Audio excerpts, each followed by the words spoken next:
All right, ladies and gentlemen, boys and girls, and everybody else, welcome back to Photoshop Saturday morning time.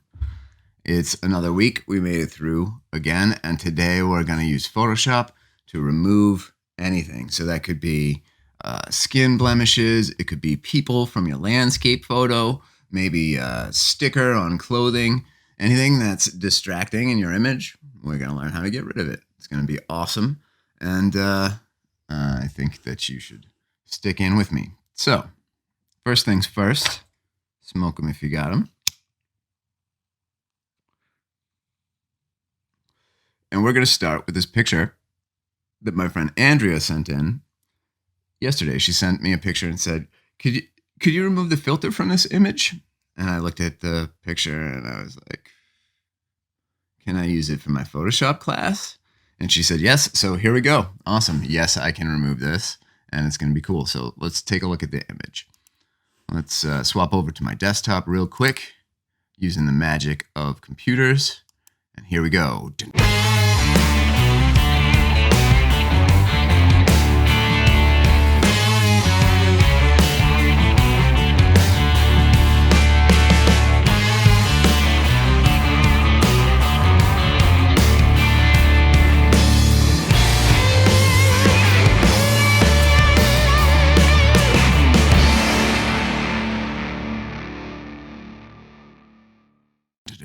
All right, here's my desktop. Pretty, right? This is just the default Mac screensaver.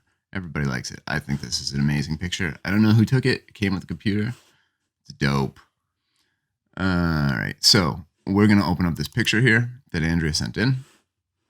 And this is what we're going to do with it. So when I first saw the picture, I was like, all right, so do you want to remove the orange? And she was like, no, not the orange, dummy. I want to remove the hearts. And I thought to myself, ooh, that's a tougher one. So I wasn't sure if we were going to be able to do it. I was going to try and do it live. And you know how live presentations generally go. So I gave it a shot this morning, and we can totally do this. So we're going to do it. We're going to remove these hearts from this picture and make it look as natural as possible in the process. Now, before we begin, I want to note that this picture has already been compressed a lot. So you can tell it's really soft. There's some noise in it. It looks a little pixelated in the shadow areas. So you can tell right off the bat that this is a JPEG image that's been processed in some way. It's probably been uploaded to Facebook. Obviously, there was some kind of a filter that was applied to it. Maybe it went to an app or something and then back out and back to Facebook and then back down. Who knows? It could have been compressed multiple times. But we're working with an image that doesn't have very high resolution. So our changes might reflect that some. That's all. Let's pop over into Photoshop. Boom. Here's Photoshop. Now let me just make sure I'm not in the way of anything like I always am. Let's get me out of the way. Let's move me over here. How's that sound? Cover me up with me. That's what we'll do. Let's load up this image. So I'm just going to grab it from my desktop and I'll right click on it and say open with Photoshop.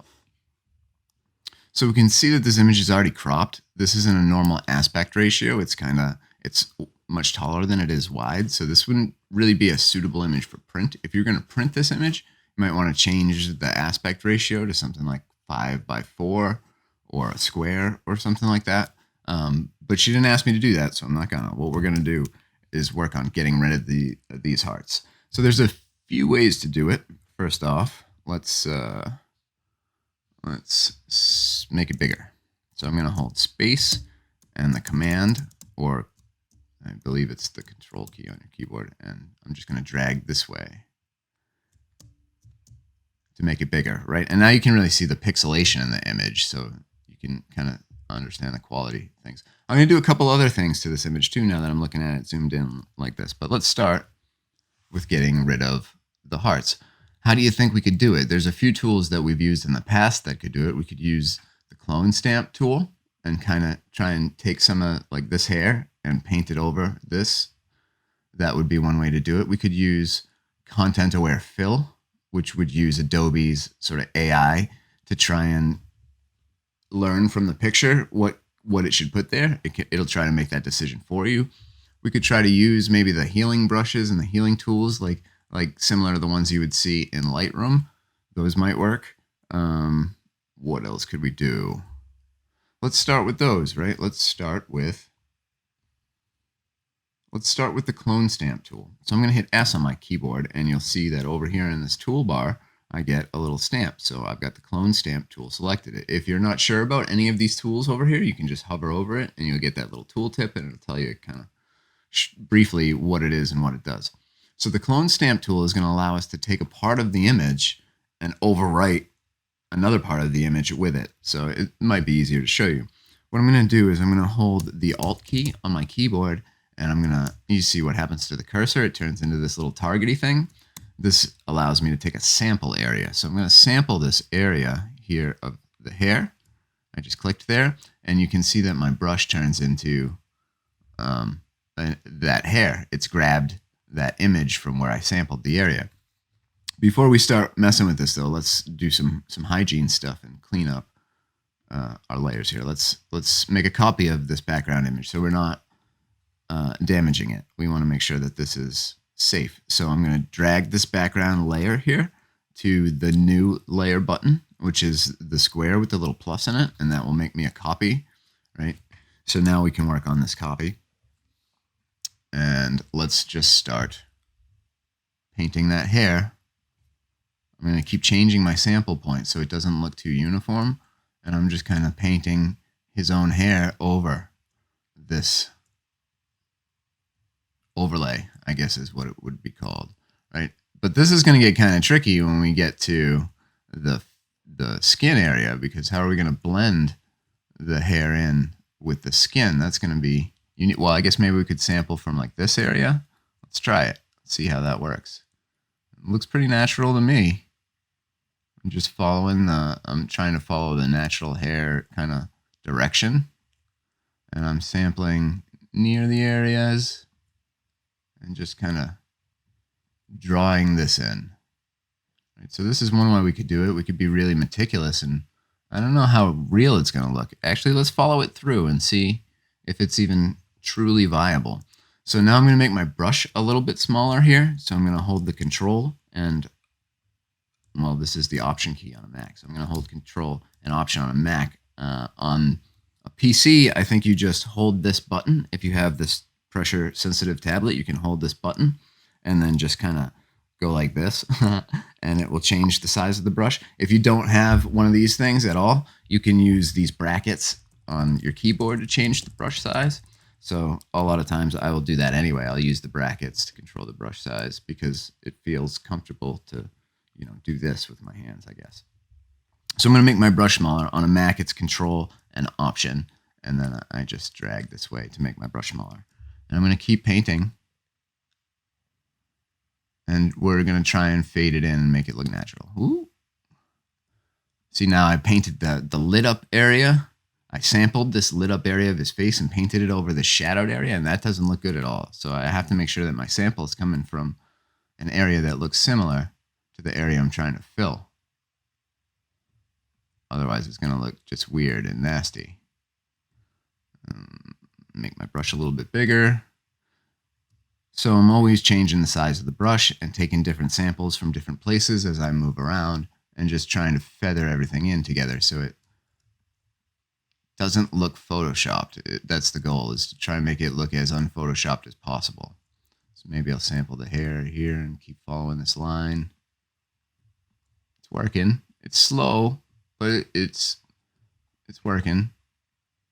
Actually, in this instance, the low resolution of the image is probably helping us because it's covering up some of the I guess edges, detail. So this looks okay. It's a little weird. If we zoom in, you can definitely see it's been edited. So now what I would do is maybe I would grab the lasso tool. So let's make another copy of this layer. Drag it down here. I'm going to take this lasso tool and let's just drag around that area that we painted, like so. that'll make a selection. You can tell it's a selection because of these little marching ants. And then if I hit Shift Delete, there's a shortcut here to fill this area, and the default option in the newest Photoshop anyway is Content Aware.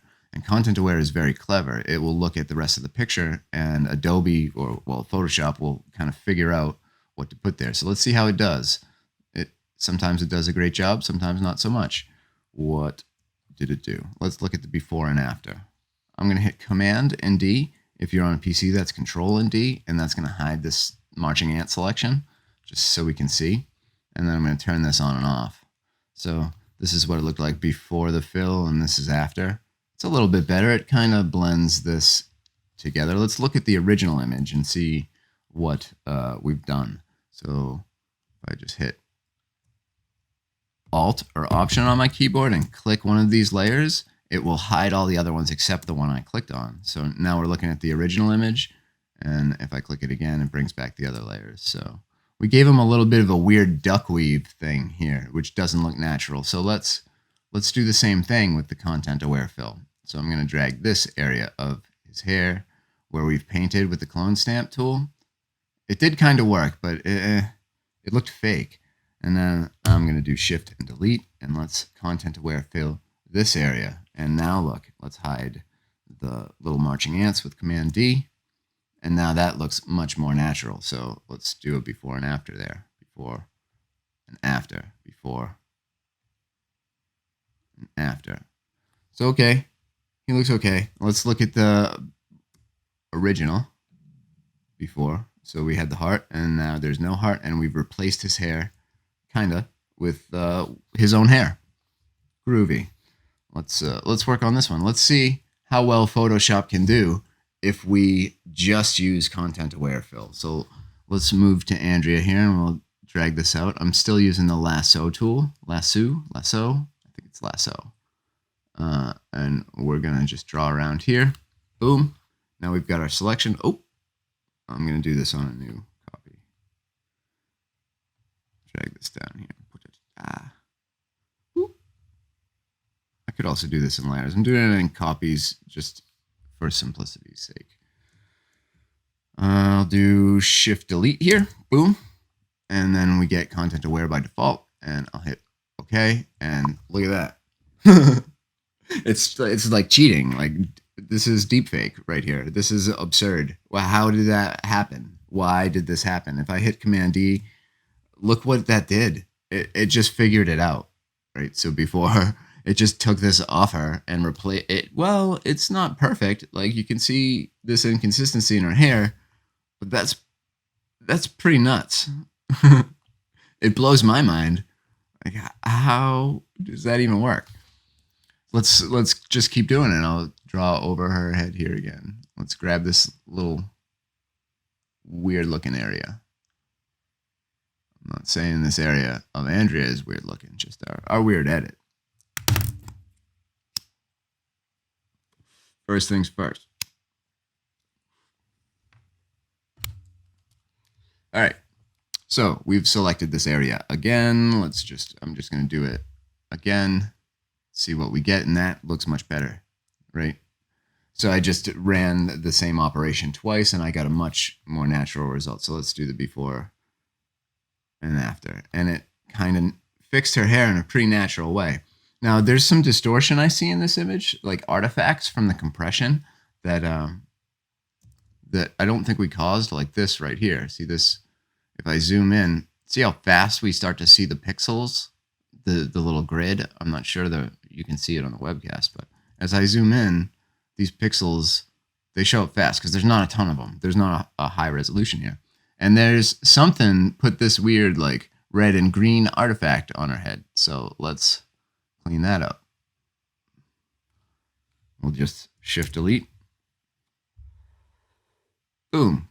So we got rid of that. And now I'm just going to kind of look at this image and clean up areas that look strange. There's a strange line here on his head. I don't know if that's from our edit or if it was already in there, but let's just get rid of that line. It's like a tear or a break. Content Aware, and it just kind of changes his hair a little bit and covers that up. makes it look a little more natural. And then let's zoom out. And boom, let's do our before. I'm going to hold Alt on my keyboard and hit this original background layer eyeball to show just that layer. Boom. I must have shifted the image a little bit at some point. I don't remember doing that. I wonder what could have caused that memory loss.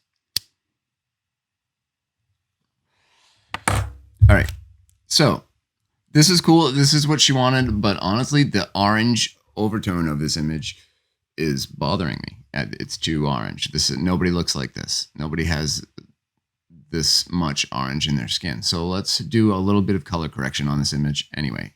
First, I'm going to export this image because she might like that orange. I think once we do some color correction though, I bet you like it better. So let's go to export. I'm going to export this as, whoop, I hit the wrong one. Dope. I'm going to go to file up here, export as, and then let's pick a JPEG, and I'm going to leave this at 100% quality because we don't want to compress this any further than it is, right? So let's just leave that alone, and we'll leave the image size where it was, and then let's export this. And we'll call this one Andrea removed hearts 1. Okay, that way we can identify it because we name our things cleverly, and then we don't have to wonder what they are later. Boom. All right, so that's version 1. You know what? I might even, I'm not going to save it as version 1. What we're going to do, though, is, if you remember from last week, we were playing with the curves adjustments layers, and one of the functions of curves was color correction or color grading. So we're going to use curves now to try and take some of the reds and oranges out of this image and just balance the colors in the faces a little bit more. Make them look like more natural skin tones. So check it out. To make a new adjustment layer, all we have to do, hold on one second, I gotta read Lisa's comment here. She was trying to erase something from an image. She was trying to erase Rush from the album cover so she could put in the word mandala. So this is helpful. Yeah, this is exactly one of the tools you'll use. I'll show you a bunch more tools to do something like that too. A screened layout comment. Usually you'd be on the right looking at the thing you were working on. Now I'm on the far left and it looks weird. So let me see if that makes sense. So let me pull this up. Let me just adjust Photoshop here so you can still see everything. Ooh, this one's always tough to get. Drag this guy down. Can never find the, ooh, was that? No. God damn it. Well, we don't need character or paragraph. All we really need is layers here. None of this is letting me move my windows. Super annoying. God damn you. Maybe if I pull that back in, I can. Well, I could pull layers out. I could put the layers over here. How about that? That's going to be weird for me, but it might be easier for everyone. So let's pull the layers over here. And let's pull me up into the top right. All right.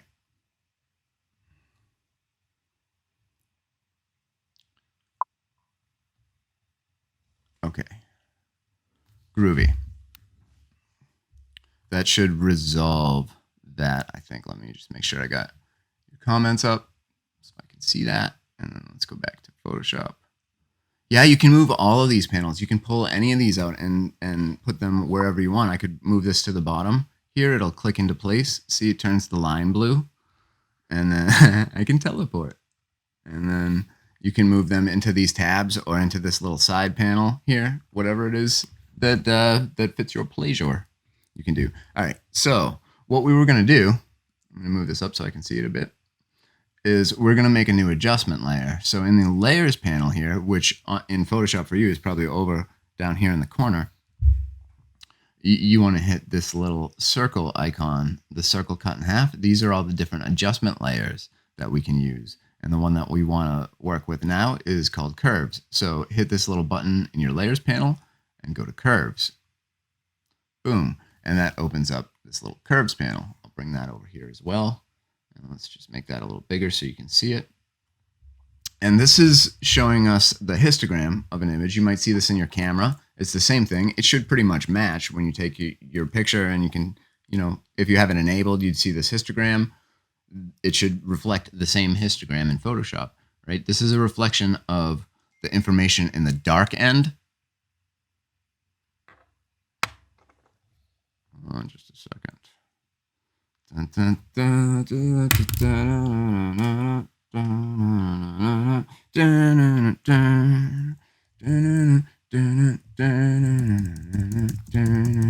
We're back. Crisis averted. Sorry about that. Let's get back to work. So, if you recall, we were working on this image. Let's swap over to my desktop. Here we go. All right, so we were working on this image here. Let's make sure you see that. Do you see that? Yes, you do. Cool. And we took away these little overlays that were on top of the image. So these little hearts, we removed them with the Content Aware Fill tool and the Clone Stamp tool. Now, I've been looking at this a little bit, and this little spot of the head over here is bothering me. This spot right here. So let's clean that up real quick. It's strange having my layers over on this side. So let's make another copy here before we do the color adjustment. And then I'm gonna grab my lasso tool and let me zoom out because I don't see it zoomed in that much. Here it is, this spot right there. Let's see what it does for us. So I hit Shift and Backspace to pull up this Content Aware thing, and boom, I think that's already a little bit better. Maybe I'll do it again. See what we get. It gave me the same result. Well, let's hit Command and D, and I think that does look better. So cool. Now the color. So this orange in the color is bothering me. So we made this curves adjustment. I'm just going to delete it, and we'll remake it in case you missed it. So to make the curves adjustment layer, I went down here to the bottom of my layers panel, which is generally over here in the bottom right on your interface. And I hit this little circle icon that's cut in half. And these are all the different adjustment layers that you can do. So we're going to use a curves layer like the ones that we worked with last week.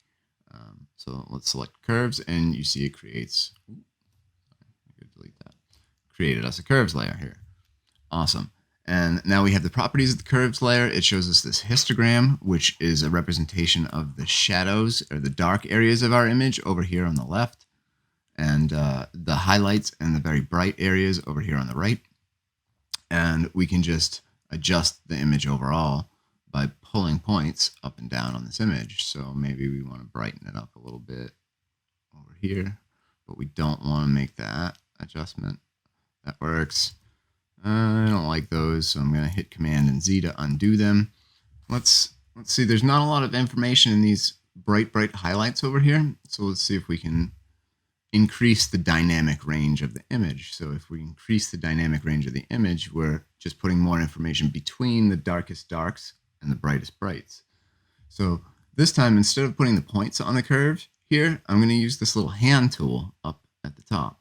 So if you click this little hand tool, your cursor turns into, make sure it's selected, a little eyedropper, right? So now this eyedropper is a sample area. So we want to work on these bright areas. And I'm going to click on this little bright area. Actually, this area on his arm is probably brighter. So, this brighter still, his shirt. So I'm going to grab this bright area on his shirt, and I'm just going to pull it upwards.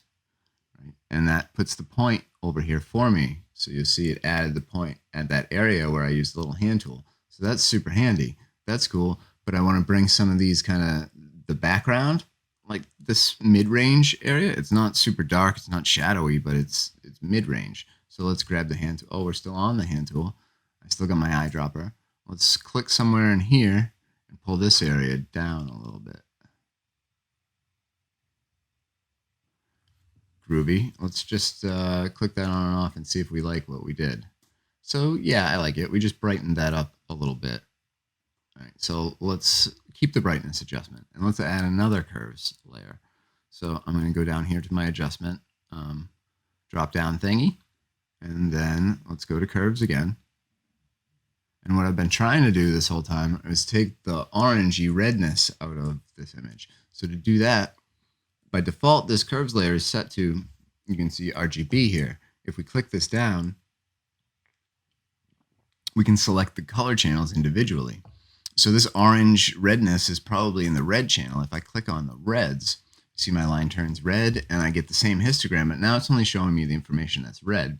So if I pull the red channel down, it will remove reds from the image, and conversely, it will add reds complementary or opposite color, which would be cyan. The opposite color of red is cyan. So if we pull this down, it's going to pull the red out and add a little bit of cyan to the image. And let's see what that does. So I just grab it and pull it down. And it turns everything pretty blue, like really blue. So let's see what we want to do here. Really, the orange is bothering me most in Andrea's face here. So what I want to do is limit this adjustment mainly to her face, I think. Let's do it in 2 steps. I'm going to pull down the reds in the image overall, and then we'll do another layer, and I'll pull down the reds some more, and we'll limit that to just this face. Because this is kind of the warmth of and the yellow in the kid's face is nice, but this looks too red. So let's play with the reds a little bit. We'll make them see like that. Let's turn this off and on so you can just see the adjustment. So that's the before and that's the after. Already that looks a lot better to me. It looks more just natural. Maybe I'll pull it back a little bit just to add the warmth back. Boom. And then the before and the after. Cool. And let's add one more adjustment layer. So I'll go back here to my adjustment layers. We'll go to curves. And now we have a third curves layer. So this is our overall brightness. We can turn that on and off still. Right. Here's our overall kind of tone curve. Right. So we're kind of bringing the mood of the photo down a little bit. It's a bit cooler now. And then this we haven't messed with yet. So this isn't doing anything when I turn it on and off. So let's select our curves layer. And let's go back to the red channel. And let's pull that down more. And it's going to affect the image overall. It's not going to look good, but I'm only paying attention to what it does to her face. So let's do that. Let's do that. That looks like a more natural skin tone. Maybe for the baby too. Let's see. Let's turn it on and off and see what it did. But don't pay attention to the blue in the background. We'll fix that. It's just the skin we're looking at. So here's the before, and here's the after. Cool. Groovy. Now, on each of these curves layers, you'll see we have this little white box. That's a layer mask. And we can use this layer mask to selectively show and hide the adjustments. So what we could do in here, if we were so inclined, is just take this. We could grab our brush tool, right? And then set the color to black, and we just start painting. We're painting the layer away. We're painting a mask over the layer now. So you can see that it's hiding the effect. We can hide it over the hair here. Cool. It's hiding the effect in the background. Right? Alternatively, and probably what I would do in this kind of situation is instead of painting on the background like I'm doing, because now I have to kind of paint some into the person to make it look realistic. I don't like that so much. I'd rather do it the other way around, where I'm painting the effect on as opposed to painting the effect off. So what I'm going to do is I'm just going to invert this. So we can fill it with black in a few different ways. I could just paint black over the whole image with a really big brush. That'd be one way to do it, right? So let's just make a really big brush. I'll make that brush nice and hard. And then we'll just do this. So you can see that turns our mask black. That would be one way. Alternatively, we could hit, I believe it's Alt-I, Command-I, Command-I. Command on a Mac or Control on a PC, and the I key will invert the color of this mask, or text, or anything else that you're working with for that matter. So if I hit I, it just fills the layer mask with the foreground color, which, well, actually, it's just inverting the mask. There's also, if I hit Command Z, I'll go back here. There's also a way to fill this automatically with the color that you have selected here, and I believe that's Alt and Backspace. So Alt and Backspace would fill this with whatever you have as a color here. So if we make this red and hit Alt and Backspace, well, a layer mask is only white, gray, and black, right? There's no color in a layer mask, so when we painted red over this mask, it just turned into gray.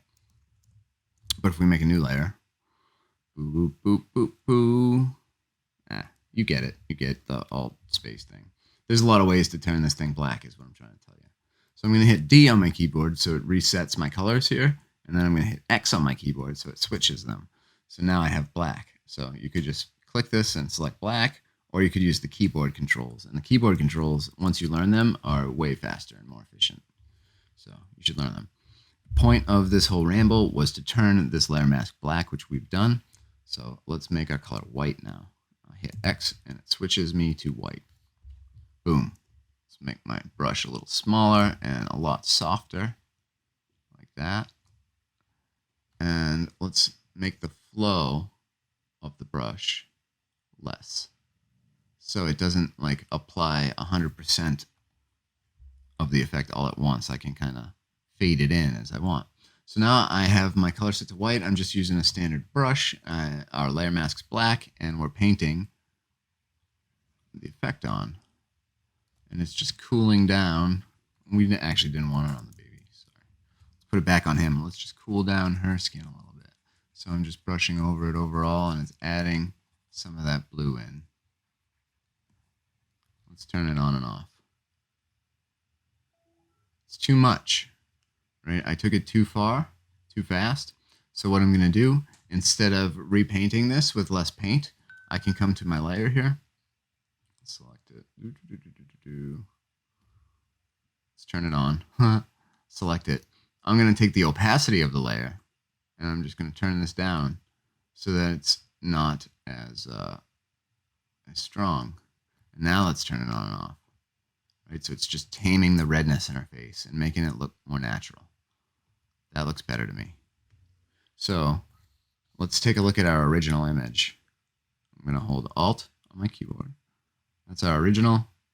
Here's our new one. I shifted it a little bit. Oh, I see. Let me. I'm going to hit V on my keyboard, which switches me to my Move tool, and then I'm going to grab. I'm not sure which one it is. Probably the top one. Move this layer up. Nope, it's not the top one. One of these is off. I'm going to turn them on one at a time until I see which one it is. There it is. This one. So I'm just going to grab that and pull it back. Boom. And then this one was off too because I made a copy of it. Let's pull that one up. Boom. Cool. Groovy. All right. So now let's do the before and after. Before, after.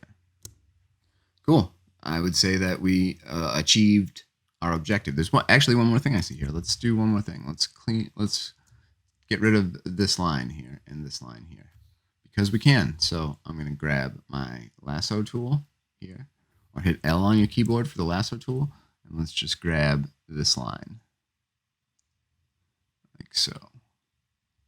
And I'll do Shift Delete. Actually, before I do that, I'm going to make a copy. Let's do, I believe it's Command, Alt, Shift, and E. So I used Command, Alt, Shift, and E. On a PC, that would be Control, Alt, Shift, and E. And what that does is it takes all of these changes that we made, all of these layers, and it makes a brand new layer with all of them baked into it. So this is like making a copy, but it's making a copy with all these changes. So the benefit of doing this is now we can continue on the picture and always come back and adjust these later if we have to.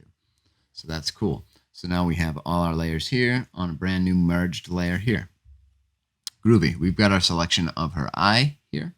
We're working on this layer, and we're just going to hit Shift and Delete.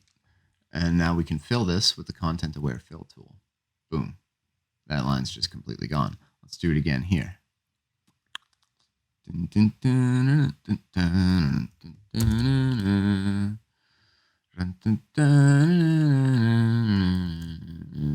Cool. And then I'm hitting Command D to remove that selection. So I think we're good. We zoom out, and here we go. Let's do one final before and after. So I'm holding Alt, and then I'll click on this little eyeball on the original layer. That's our before. And then here's our after. And now I'm going to export this one. So I go to File, and then Export. And then we'll go to Export As. Come on, Photoshop. Export as a JPEG. We'll leave the quality at 100% because we don't want to compress it or mess with it anymore, right? And we'll leave all this the way that it is and hit export. And then I'll give it a new name. I'll give it Andrea color corrected .jpg. Boom. And now we have the color corrected image. All right. Cool. Everybody good with this one? I'm going to hit Command and S, or that's Control and S on a PC, and save this. So I get two options here. I could save it to my cloud documents. If I do this, it'll save it into Adobe's cloud, and it'll be available on all my devices. I don't need all that, so I'll just save it on my computer, and I'll put it on one of my drives here because I got a bunch of drives. Ooh, got a bunch of drives, so I'll use my mouse for this. Put it on my work drive. I'll put it in, well, I'll make a new one. I'll make a new folder for Photoshops. Boom. Put it in Photoshops. Groovy. I select all the maximize compatibility and all that jazz, and nice, nice, nice. Now let's close this image and see how we can use these tools in other situations, right? There's still one I haven't even showed you yet at all that's pretty groovy. So I'm going to open up Lightroom here, and I have a collection for this purpose. And let's see what we can do with some of these images. So the first one here, I was thinking, well, it's not the first one. The first one I was thinking we could work on is this image of, what's the theater in Connecticut that we went to? It was in Hartford. Hartford? The Bushnell. The Bushnell Theater. This is a room in the Bushnell Theater that looked cool and official. And maybe we could remove this exit sign or things that look modern in it. I was thinking we could try and get rid of these chairs and see if we can make that look natural, because maybe we can. It might take a while, but I bet we could. And we'll just dig into it. Maybe we get rid of these speakers on the wall that don't look like they belong there, you know, and clean this up. So I've seen videos of people doing this sort of touch-up work on images in amazing places like the Smithsonian stuff, where there's 100 people and they're covering all this super intricate, detailed, you know, molding and stuff, and people are able to go in with these tools. And even years ago, before we had the AI assisted, like the content aware stuff, people could go in with the clone stamp tool and make it look very realistic. So, all right, let's do it. This is in Lightroom. So Lightroom and Photoshop come together with Adobe's creative photography plan thing, and they integrate into each other really nicely. So to bring this over into Photoshop, all I have to do is hit Command and E or Control and E, and that will open this image up in Photoshop for me. It's complaining it doesn't have my original file, but it's okay. It's on one of these hard drives over here somewhere that I don't have plugged in. All right, so here's our image in Photoshop. Let's start with something that I know is going to be successful. Let's start with something really small. Let's come over here to this red thing on the door. So I'm going to hit Space and Command, and I'm going to pull this in until I can see this red fire alarm thing, right? And let's grab our layers. Now they're hidden. So I'll go up here to Window and then Layers and turn them back on. Here's our layers. And I'm going to start with a copy of this layer. So I make the copy by just dragging it down to the new layer button, and it makes me a copy. Great. Let's circle this thing and just content aware fill it. Command oh, sorry, spacebar and backspace to bring up this fill dialog, and boom, that's gone. Cool. Let's clean up some of these other things. I'm gonna do the bigger ones like this in pieces instead of trying to remove this whole big thing.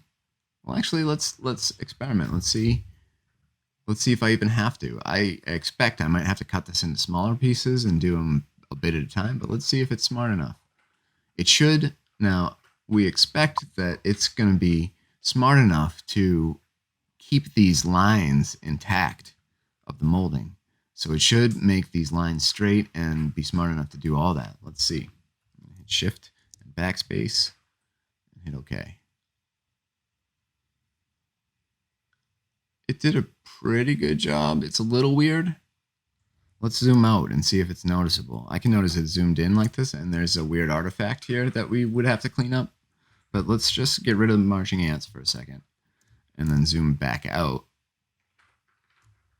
And nobody would ever notice that, I don't think. Let's turn it off and on.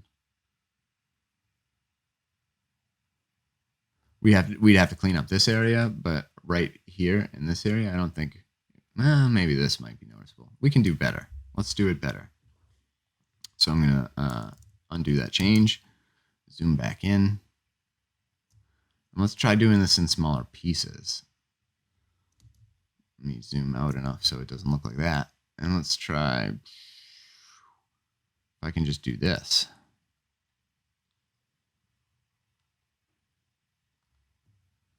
And then content aware fillet. Target layer is hidden.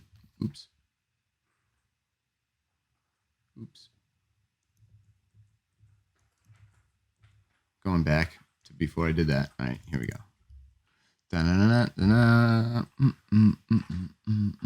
Shift and delete. Shift and delete. It did a bit of a better job retaining the line here, but it's still weird. So we might want to use something else. Like, let's try another tool we haven't tried yet called the patch tool. Check this out. So I'm going to hit Command and D to get rid of our selection. And let's use the patch tool. If we hit, I think it's J, it brings us over to the patch tool. Patch tool is included with the suite of like the healing brush tool and the spot healing brush tool. So it's in the J menu in some of these workspaces in Photoshop. So depending on which one of these workspaces you have set, you get a different suite of tools here. I mean, all the tools are in every workspace, but they show you different ones. So the patch tool is under the J menu, and it looks like a little patch here. It's a little circuit board looking thing. And the patch tool works kind of the same way the lasso does. We can just make our selection of this, right? And then we can grab this selection and just move it to a different spot in the image and try to make it line up, right? So we just have to play with it a little bit. And when I let go, it tries to retain all the detail here. So this didn't do a great job, but let's just finesse it a little bit until it does work. So this is the patch tool we're using, and let's grab just the bar area. Let's start with something a little bit easier for Photoshop. Let's grab this. Cool. Now let's grab another area up here, and we'll just replace that wood with this area up here. And then I hit Command and D to get rid of the ants, and you don't notice that at all. That's cool. Now what we want, I'm looking for an area long enough to replicate this, and there isn't one on this side. Maybe there's one on the other side of the image that we can use. Just examining what we have to work with. I have an idea. It might be overkill. We could maybe sample from this area over here and then flip it around the other way, but that's kind of crazy. Let's not do that. We could use the clone stamp tool. So let's just use the clone stamp tool. I'm going to make another copy of the layer here so that this goes on a different thing. Boom. And now let's hit S for the clone stamp tool. And I'll sample from this area right above it. Maybe I need to make my brush bigger so it fits the speaker. Like so. Boom. And then I'll sample here. Let's try that. And let's see. Ooh, I missed it a little bit.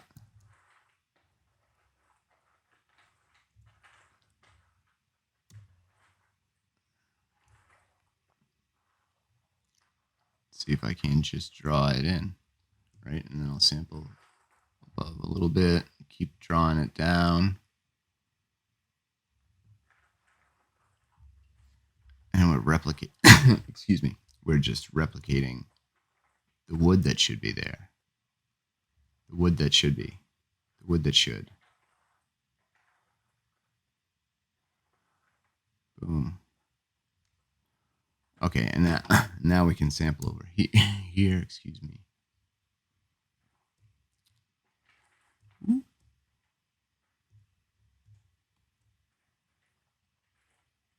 I don't have COVID, I promise. I just smoke a lot of weed.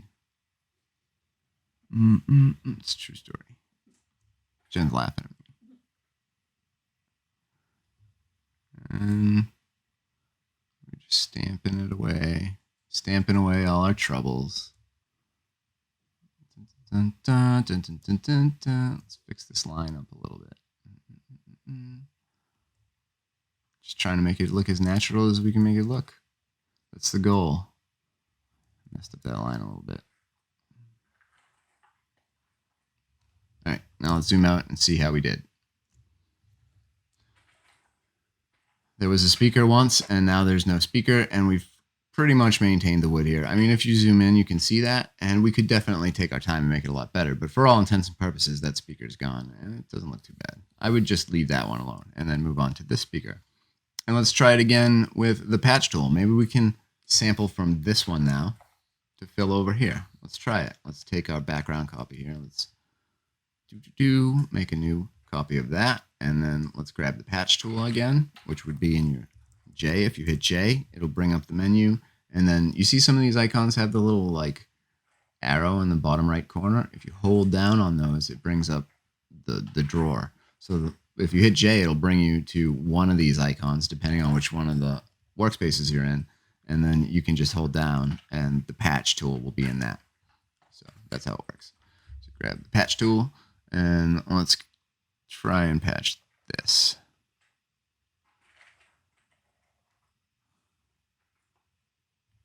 All right, grab this. Let's just move it around and see if we can get it to look right-ish.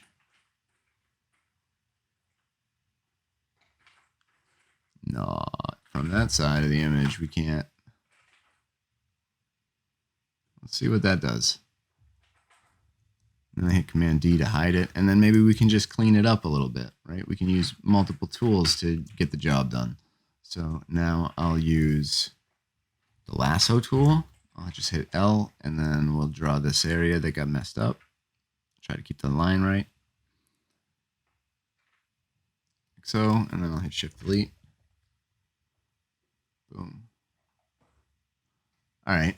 See what it did? It put this weird thing in here that we don't want. So instead of allowing Photoshop to make that decision for us, we can have we have some more control over this fill tool. So instead of hitting Shift Delete and just letting Photoshop guess, we can actually control what happens here. So if I go up to edit, I believe it's edit. Yeah, edit, and then content aware fill.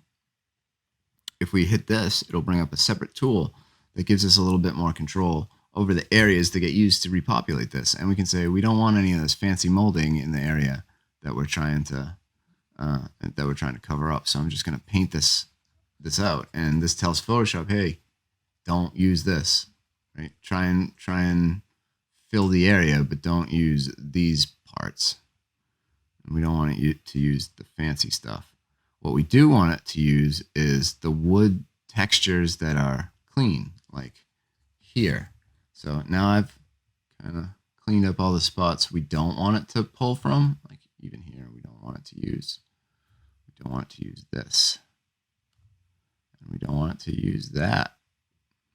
What we do want it to use, now I'm going to switch this. So up in the top here, you can see that I have my tools set to this little minus thing by default. If you switch that to the add button, that now when we paint in, we're painting the green area, and we're saying to Photoshop, use this area to do your calculations and fill the spot that we selected. So I'm just grabbing some of the plain wood, and we're having Photoshop use that. And you can see over here in the preview what it's doing. So it's making it dark because it's dark in this corner, right? So that makes sense. We might want to, let's get rid of this area and add some lighter tones. Maybe we can blend this a little bit better using this tool. So another way, instead of coming over here to just swap between adding and subtracting from the selection, is to hold your Alt key on your keyboard. So if you hold it down, it'll do the opposite of what you have it set to. So that makes it a lot easier and faster to work with. So I'm using the space bar on my keyboard and my pen to move around this image more. Oh, here's some areas we don't want. Let's clean that up. And then we'll add this board that we do want. I'll hold Alt and we'll put this wood in there. Just give it some more information to work with. That looks pretty good. Let's just accept this the way it is. So I hit OK. And cool, it's filled that area for me. If I hit Command D. All right, groovy. So it leaves a little weird stainy area. Let's follow it up. Let's do a content aware fill with that area now. Let's just grab this little area. Shift delete. What do you do for us? Boom. It's restored the texture of the wood. Awesome. Now to fix this line, the best tool is probably the clone stamp tool that we were using. So I'll use S to go back to the clone stamp tool. And then I'll make my brush somewhere around the size of this. That's probably actually good, maybe a little bit bigger. And I'll hit Alt to sample an area. I'll sample this little area right here. And then we'll just slowly paint up. Boom, boom, boom. It just follows itself up. And we'll just fill in the line. I'll grab it from the top and come down a bit. There isn't actually much information there at the top, but it's working. It's doing what we want it to. Cool. Having a hard time keeping it straight. Here we go. Here we go.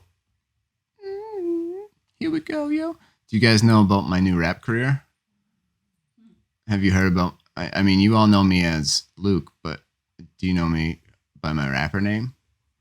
El Boogie. You might not know. You might not have heard of El Boogie yet. But El Boogie's coming at you. And there ain't nothing you can do.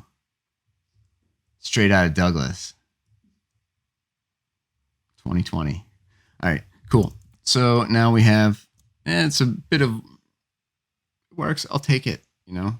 Let's do the before and after and see what we got. Let's hold Alt here. And here's our original. We have let me zoom out so you can see the whole image. We have the two speakers and this little red thing over there. And let's turn them back on, and boom, the speakers are gone. We might want to clean some of this up a little bit more, but in the interest of time, we're moving on. So here we go, before and after.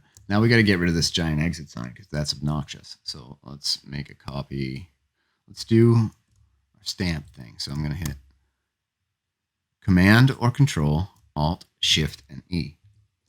And that's going to make me a new layer with all of these things and our new background copy layer here too. Cool. So now I've got my one layer we're working on. But we're still doing the same thing. We're still just doing general cleanup. So at the end, we can merge this all into one layer and it'll just be our cleanup layer. Right? And that'll be groovy. So let's grab our lasso tool. Bum, bum, bum, bum, bum, bum, bum, bum. Bum, bum, bum. Shift delete. Command D, and then let's zoom out. It left a weird artifact, so let's go back. Let's get rid of that. Instead of using Shift delete, let's try the patch tool because we have a good area to sample here where we can keep that line kind of straight. Let's see what that does. I think that looks more real. Is this us? Or is that actually just something weird in the wood? Let's go back and see if I made that. All right, so I think we need to do this selection a little bit better. I think I had missed a bit of this. So let's make sure I get it all. Oh, didn't get it all. Let's make sure I get it all. All right.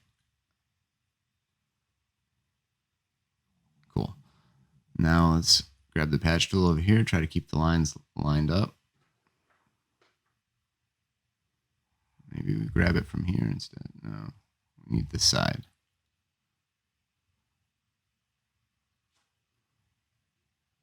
You know what? I'm going to do it this way. I'm going to allow this to happen. Let's let go.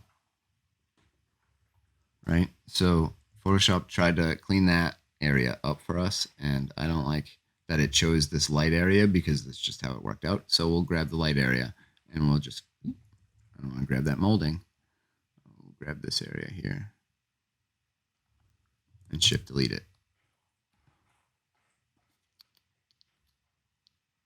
Nope, that didn't work. So how did our exit, what is happening here? Oh, it's madness. So I'll patch it. I'll use the patch tool on it. Let's try and make it a little more precise. So instead of using my lasso tool, I'm going to use this marquee selection tool. So that's M on your keyboard. And now I can just grab, more precise square. Not that square. Smaller. This square. Right there. Boom. And now we can grab maybe this area here. Oop. Sorry, I got to switch to my patch tool. J. Cool. Much better. All right. Now we're going to zoom out. Let's do our before and after. Alt on the keyboard, before. We got the speakers and the exit signs and the red stuff, and that's annoying. After. Cool. Now let's see if we can replace this open, ugly door. Maybe with this door. I don't know if it'll work, but we can try. Let's make a duplicate of our layer here. Moving right along, and let's try our patch tool. I'll grab this. No, let's use our marquee tool. Let's use the marquee tool to make the selection, and then we'll use the patch tool to act on it. So, zooming in and trying to get this door as close to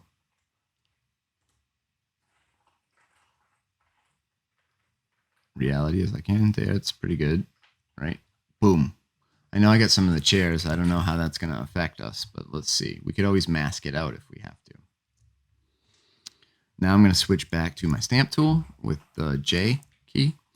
If you use the keyboard commands, it'll always snap back to the one that you used last if you're in like a menu of them. So if we're using the stamp tool, it'll always go back to the stamp tool. Now let's grab this and try and grab this door and make that fit. The light looks weird, but it kind of works. Nah, it doesn't really. Maybe we can make it work. Maybe I just need to do this whole. Maybe it's not a wide enough selection. Let's try making our selection better. So I'll grab M for the marquee tool, and let's do this whole door from there to like there.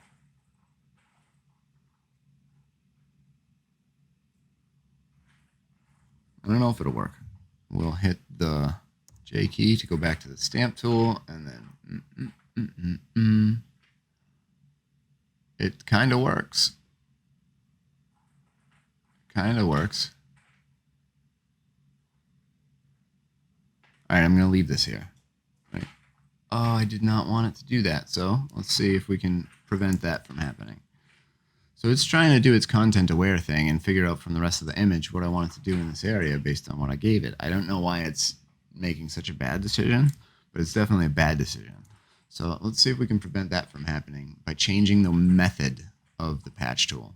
So when we're on the patch tool, we get some additional controls up here. And you can see by default, this patch is set to content aware. I'm going to change this to normal, and let's see how that behaves. Let's grab this same patch, grab our door, line it up as best we could, like so. Maybe this way a little. And that is much better. So now if I hit Command D, that's much better. So let's look at our, I know that this is messed up here. We'll try and clean that up in a minute. Let's look at our before and after. So we're just trying to close the door, kind of. It looks a little weird. I don't love it. Let's, I don't love it that much.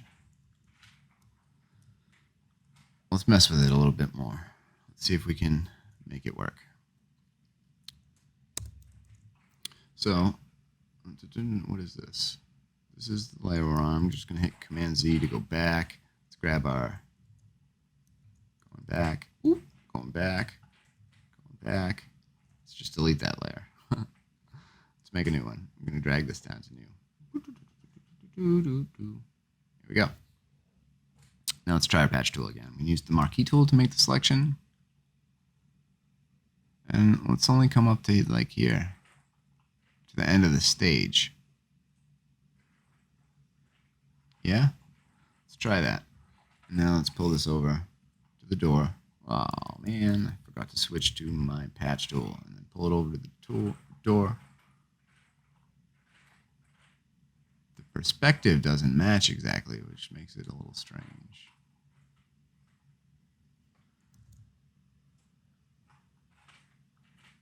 Right, it's a little bit curved, but I don't know, it might be passable.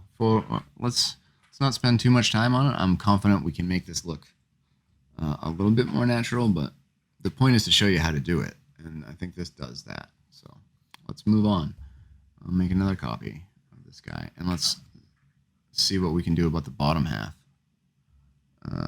Now I'll just try and draw it from I'll draw it from here.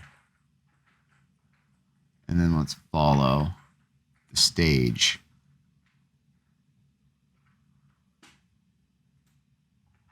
And then come down here to like where the door would end.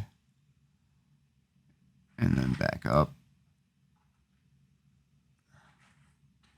And across. Let's see how we do here. So now we've got the patch tool. I made this selection of the rest of the door down to the floor. Let's try and grab the bottom half of this. There's some noise in that, so it might not work for us, but let's see. It kind of worked. We'd have to take out these chairs first. Let's see how content-aware fill does in the same situation. Let's change the mode from normal to content-aware. We've got our patch tool selected. I'll make that same rough, shaky selection here.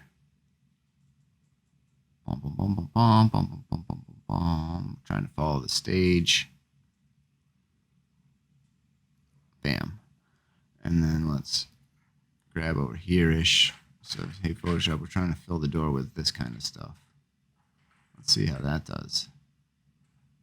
Whoa, not perfect. Not great. But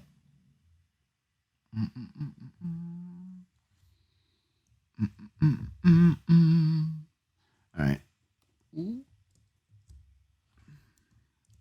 Next plan. Let's try the clone stamp tool some. No, I don't think the clone stamp tool is really going to work for us in this situation. So let's go back to trying to use content-aware fill to do what we want to do. Let's grab this side of the door, minus the chairs, up to where that noise is, and then let's see how content-aware fill deals with the situation. Did a pretty good job. It's taken some of the chair information, so let's go back one, and let's go back to edit, and then content-aware fill, and then let's help it out and take the chairs out of the equation. So now it shouldn't be looking at this floor mess. Maybe I should just clean this up next so it keeps getting in the way. Let's get rid of this. All right, and we want to use door stuff, right? So I'll hold Alt so it does the reverse, and I'll paint in this door. We don't want it to use the handles though, because it's already got handles, right? Oh, yeah, we don't want it to use these door handles, just the rest of the door. Use the door. And maybe this, because this kind of looks like the same door would. All right, I think that's pretty good. Make sure we got these chairs out of the way. Those are ugly. It's better. You can see what it's doing to our door over here. If I hit OK. Did a better job. We can finesse it some. Let's use the clone stamp tool. So I'll hit J. I'll hit Alt to make my selection. Not J, sorry. I'll hit S for the clone stamp tool. I'll make my brush kind of biggish, and then I'll select over here from like this area, and we paint in. Maybe we just bring this down more. Get rid of that selected area, and we'll just work without a selection. So I'm going to grab from here, and we'll just paint this down more. It's just a different door, that's all. It's not the same door as on the other side. It's like that ride at Disney World where the with no windows and no doors. I might just be ruining this picture now. Let's get rid of some chairs, I guess. So let's make a new layer. Where's our layers? Go up to window, layers. We're gonna do our Command-Alt-Shift-E thingy, so we get a new merged layer. And then let's see what we can do about some of these chairs. Let's just try these ones right in the middle with the patch tool. Let's grab the patch tool. And let's just draw like so.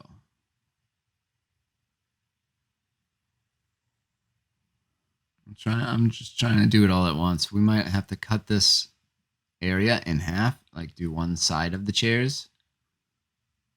But let's see how it does. So right now we're set to content aware, and let's see what happens if I pull this to over there. Not so great. What if we pull it just to this kind of area that doesn't have much chair? Is it smart enough to get rid of all the chair? Did a decent job, but I think we are going to get better results if we cut our area in half. So I'm going to hit Command D to get rid of my selection, and let's make a new one. And this time I'll use the marquee tool just because I'm more accurate with it, I guess. I don't draw that well. So apparently I lie. I want to make sure I get the whole chair. I keep missing a piece of the seat. There we go. So let's take up to there, right? And then we're using a patch tool. Oh, god damn it. Switch to the patch tool with the J. Now we're using the patch tool, and let's move it over here to an area where there's no chair. Like so. All right, it's not perfect. I kind of liked it better without the content aware, so let's take that off and do more normal mode, and let's try to match it up that way. Just trying to make the lines match.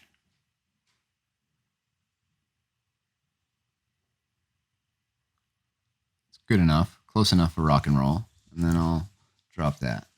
Now let's do the other side. So I'll use M for the marquee tool again, and we'll grab this.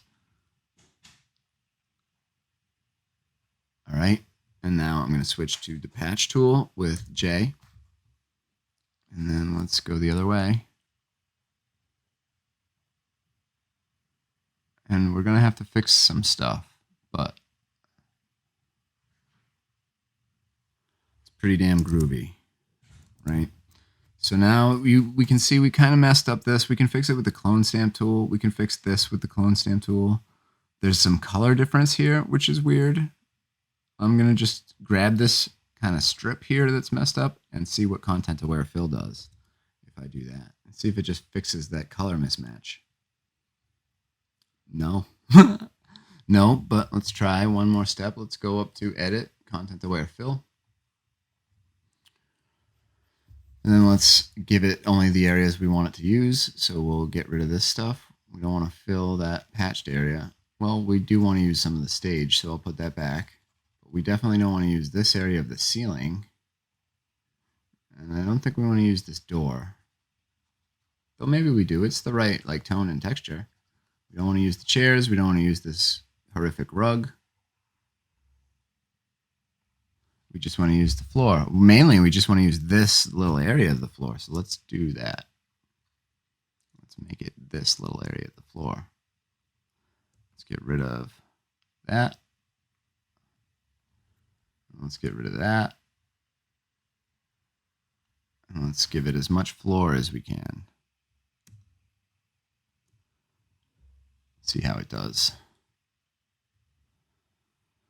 I don't think I don't think we want this bit in our selection. So let me go to my lasso tool and I'll hold Alt to remove from the selection, and let's remove this bit. So I'm circling around the bit I don't want to be in the selection. And that gets rid of that part of the selection for me, which is cool. Here's our example over here. Let's zoom in on it so we can kind of see what's going on. It's making it worse, I think. It's making it worse. God damn it. Photoshop. That ain't cool. El Boogie don't like that. El Boogie don't play that. So let's clean it up a little bit more. And then see what we got over here. Let's see if we can do some color adaptation. I'm just messing with the settings over here to see if we get a bit better result. No, that was worse. If I do none, that might be a better result. Default is okay. Medium.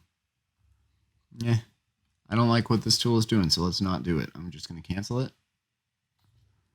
And hit Command D, and then let's just clone stamp the area. So to clone stamp the area, we'll just grab the parts like directly adjacent to it. I'll hit J for the clone tool. Let's hit our marquee tool with M. Whoop. And then select this. I wish I could get a whole one, like a complete one of these things. I'm going to hit Command, no. I am going to hit J to go back to my clone stamp tool. Right? I'm getting myself confused. And let's try and grab from a spot. The color doesn't really match any of these spots. So we're going to have to go smaller. So let's hit the marquee tool and just grab this area right here. And now let's stamp that with this area.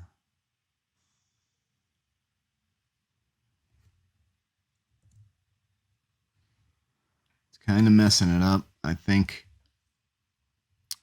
I have an idea. I don't know if it's worth it.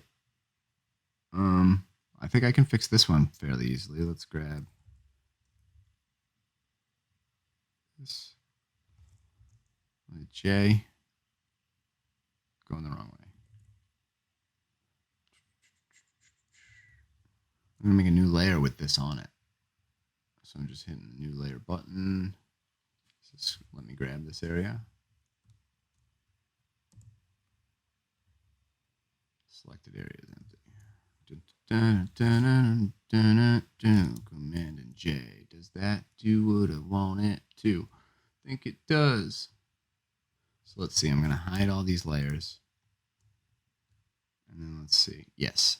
So I just copied what I had selected onto its own layer. I did that. All right, let me turn these all back on. So I'm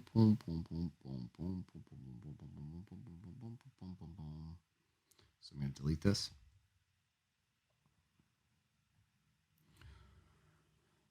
So what I did is I used the marquee tool to make a selection. I'm just selecting this, or most of it. Right, and then I hit Command or Control and J, and that makes a layer, but it makes a new layer with just a copy of what you had in that selection. So now we have a copy of this on a layer that we can use the Move tool to just move around. So I can move this freely around, and we can just start replacing bits as we see fit. Right, so we can make this line up like so. There's also somewhere in here, File, Edit, Content Aware Move. It's hidden in one of these tools somewhere. Let's see if I can find it. Come on, you bastard. So I'm going to go up to my Help menu here and try Content Aware Move. That didn't work, so let's just bust open a browser real quick, and I'll go Content Aware Move. See where it's hidden. Content Aware Move tool is its own tool.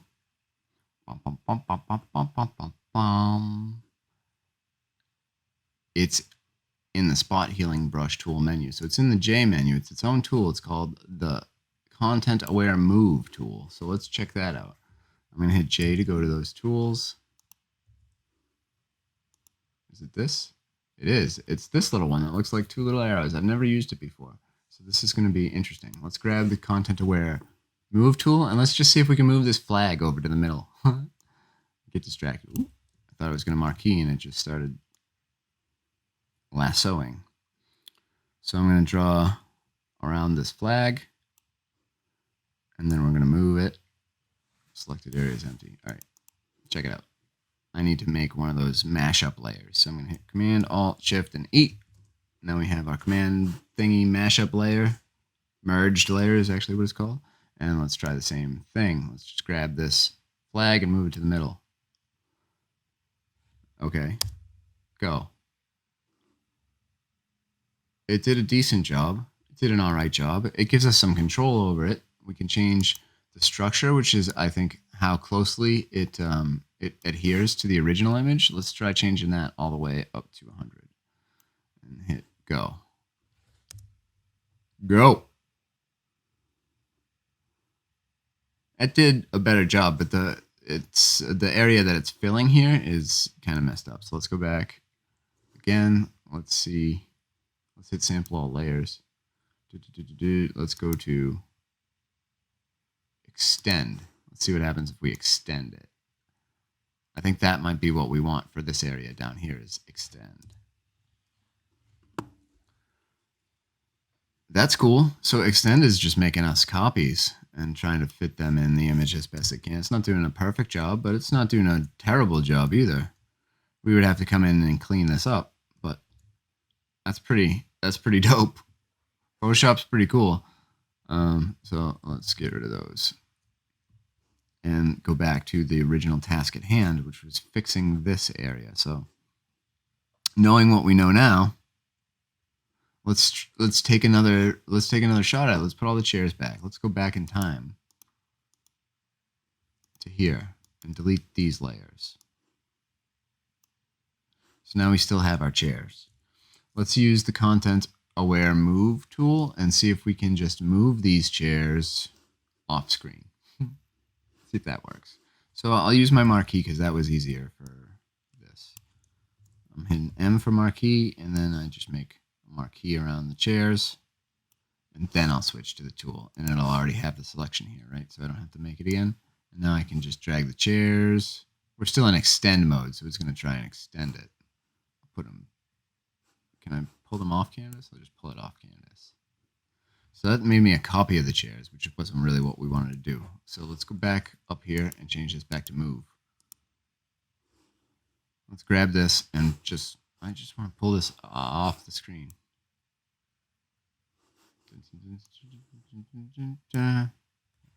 Close enough. It made a jumbled mess of things, but it did remove the chairs. So that is true. I think we were better off before. So let's use the other tool we used. We cut this selection in half, right, the first time. So let's do that. Let's use the marquee tool. Go back to my pen. We're going to select these chairs. Oop.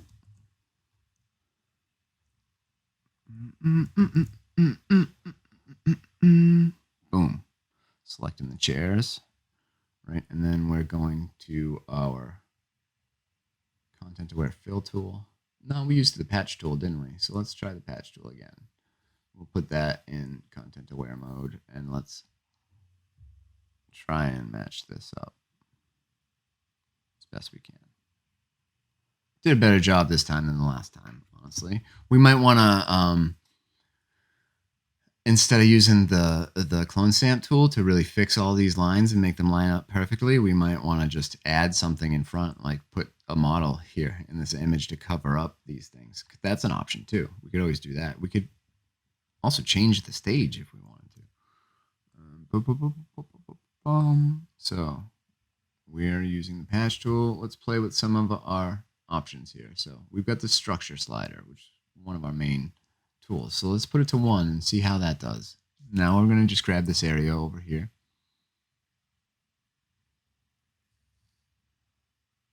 It did all right, but it left kind of the ghost here of some legs of the chair. So that's what 1 does. Let's turn it all the way up and see how that performs. So all the way up is 7. Let's pull this over here. Try and line it up as best we can. Pretty groovy. That did a great job. That did a much better job. So now this kind of lines up right. This lines up right. And now we can continue. We'll have to clean up the stage a little bit. That'll be easy to do. So now let's do the same thing with the other side. Let's grab, oh, damn it. Let's use our marquee tool because that was an easier tool for this operation. And we'll drag out a selection around our chairs. And then we'll switch back to the patch tool with J, and we'll just take it the other direction. I'm trying to get the lines to match. The reflection looks weird, but that's okay. I kind of liked it better without the content awareness of it. So maybe let's switch it back to normal and see how that does.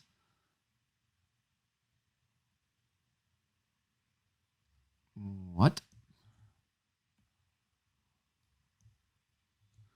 That did not do what I expected at all. We'll go back to content aware, I guess. Wow, that was funky. Maybe I'll just pick a different spot, I guess. This is where we had gone the first time, right? This looks like it'll work. It's off a little bit. Without the content, oh, let's mess with the structure. Let's mess with this thing and see if we can get it to do a good job. Because I know that it can, right? If we just move it like this, it can. If we make a duplicate of the layer and move it like this, that's better. It made this all one. I didn't expect that, but let's go the other way. I don't know which way is making it more strict and less. This is where I want it. Boom! That's pretty good. Well, it's all right. It's kind of funky because it does this kind of action. I don't know why it's doing that. It's not bigger. Oh, wait, that one is bigger. The one I sampled is bigger than the one I'm putting it on. That's why it did that. So let's use the clone stamp tool real quick and fix that. Let's switch over to the stamp tool with S. I'll make my brush smaller, like maybe a little bit bigger. I want to get this edge here. I want to get that whole edge, so maybe I'll make it even bigger. And I'll hold Alt to sample this area. And then let's come over to this guy and paint that right over. And then I'll make my brush small, and we'll grab this area, and we'll paint over where it got messed up. And let me just grab this corner, and we'll replace it. Much better. Not perfect, but much better. Zoomed out, you don't notice it as much. So let's go back up here.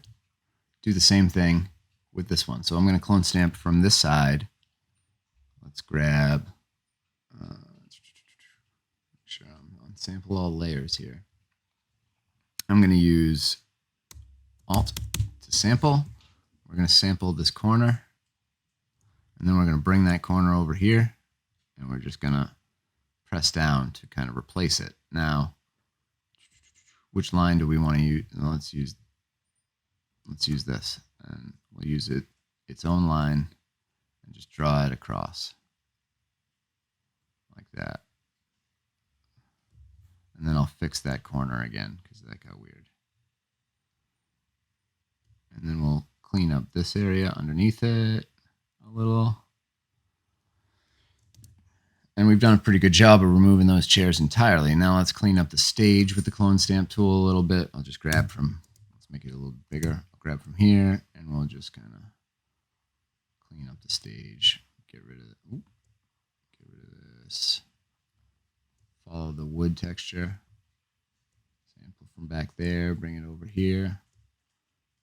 Sample from back there, bring it over here. This is cleaning up a mess that we made as a result of what we were just doing, right? I'm just trying to blend this in a little bit better. And we messed up this edge, so let's clone that back in. And we messed up the floor a little, so let's sample that edge and line it up. And sample that back in. And then let's go back. And then I see we messed up the floor here. So the same thing, I'm going to sample where the edge is, and we'll just draw across. And then I'll sample back a little bit further so we don't run out of sample area. And I'm just drawing that line back in. So there we go. So let's look at our before and after. If I hold Alt on my keyboard and hit this, we had chairs. This door was open. There's speakers on the wall, the exit sign. And now if we turn it back on, all that stuff's removed. It's a much cleaner image, and it's not perfect. Like if somebody were to come inspect this area, this is not right. We need to fix that. It's just, that's going to be a time consuming thing, I think, this area right here. Let's give it a couple quick tries just to say we did. So I'll smash all these layers down into a new one with Command, Option, Shift, and E, or Command, Alt, Shift, and E. Now we get a new layer here, and let's come back to working on this. Let's use our marquee tool, select these chairs, like so, and let's see if we can just patch from over here. Now, I don't know if it'll work. Let's try it. We'll try J for the patch tool. And we're going to just grab over here, like so. And then I'll accept that. I don't know if I like that. I just kind of covered them with darkness, which is okay, I guess. Let's zoom out and see what that does. Yeah, that looks stupid. So what we could do is continue stamping. Now let's grab a marquee tool. Let's grab this area, just this area.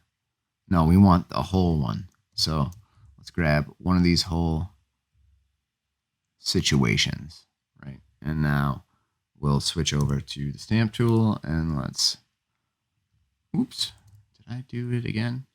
Oops. I did this backwards. I'm going to use my marquee tool. We're going to switch out this portion. And we're going to use this portion.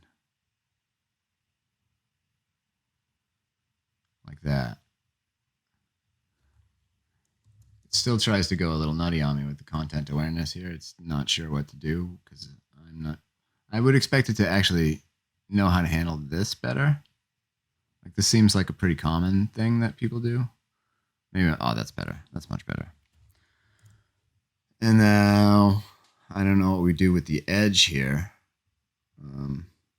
Because we don't have really a good edge to sample from. We can fix the floor real quick. Let's use our stamp tool. I'm going to go to S for the stamp tool. Let's make a biggish brush that grabs this part of the floor. I'll sample from the floor, and then let's just draw the floor back in. That's no big deal. Right. Gotta make sure I'm sampling from the actual floor area. So this is easy. I don't know how we're gonna close off this.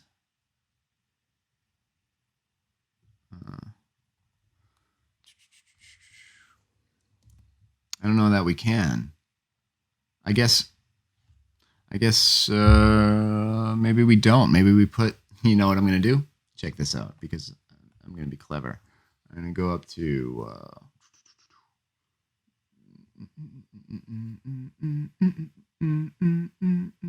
I'm looking for my Pexels extension. So I'm going to go up here to my Pexels extension, and let's find grand piano.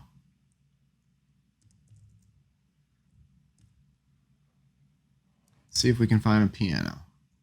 Now let's just take a look through here. I just want a picture of the piano.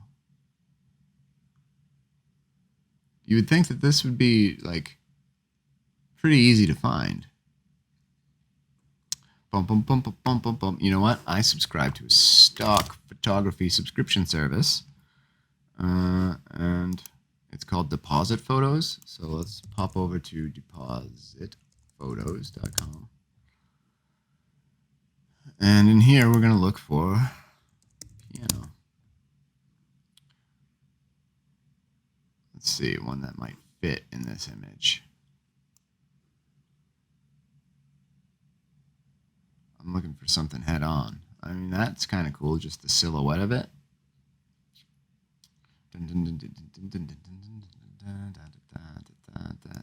None of these are exactly what I want. This is probably closest, but it's like that's an electric piano.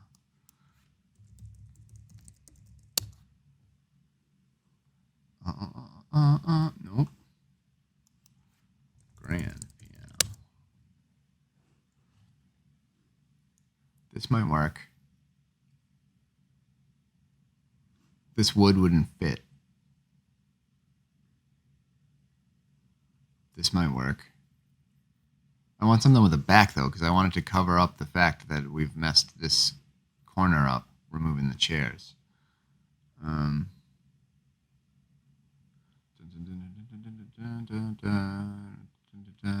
Let's just go with this one. Let's see how this does.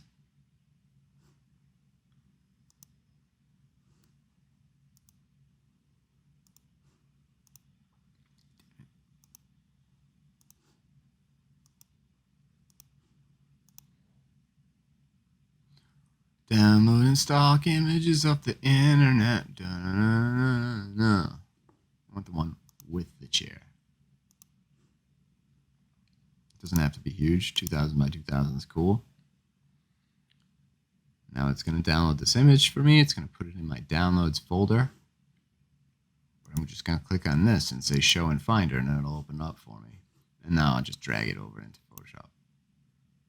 I don't like that. So I'm going to get rid of it, and then let's go back to Finder. Let's go with Open with Photoshop, and now it'll open up in its own tab. And let's do the, let's select it. So I'm going to hit W for the wand tool, which is one of the selection tools in Photoshop. And when I do that, it gives me these buttons up here. One of them selects subject. So if I hit select subject, Photoshop will just kind of grab just the keyboard off this white background. So I'm going to grab that, and then I'll hit Command and X to just copy it, to cut it off the page. And then I'll come back to here, and we'll do Command and V, and boom. Here we go. Now we have our piano. It would probably be on the stage normally, but now we're going to use it just to hide our mistake.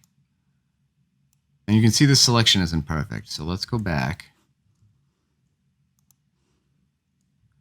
Let's go back here.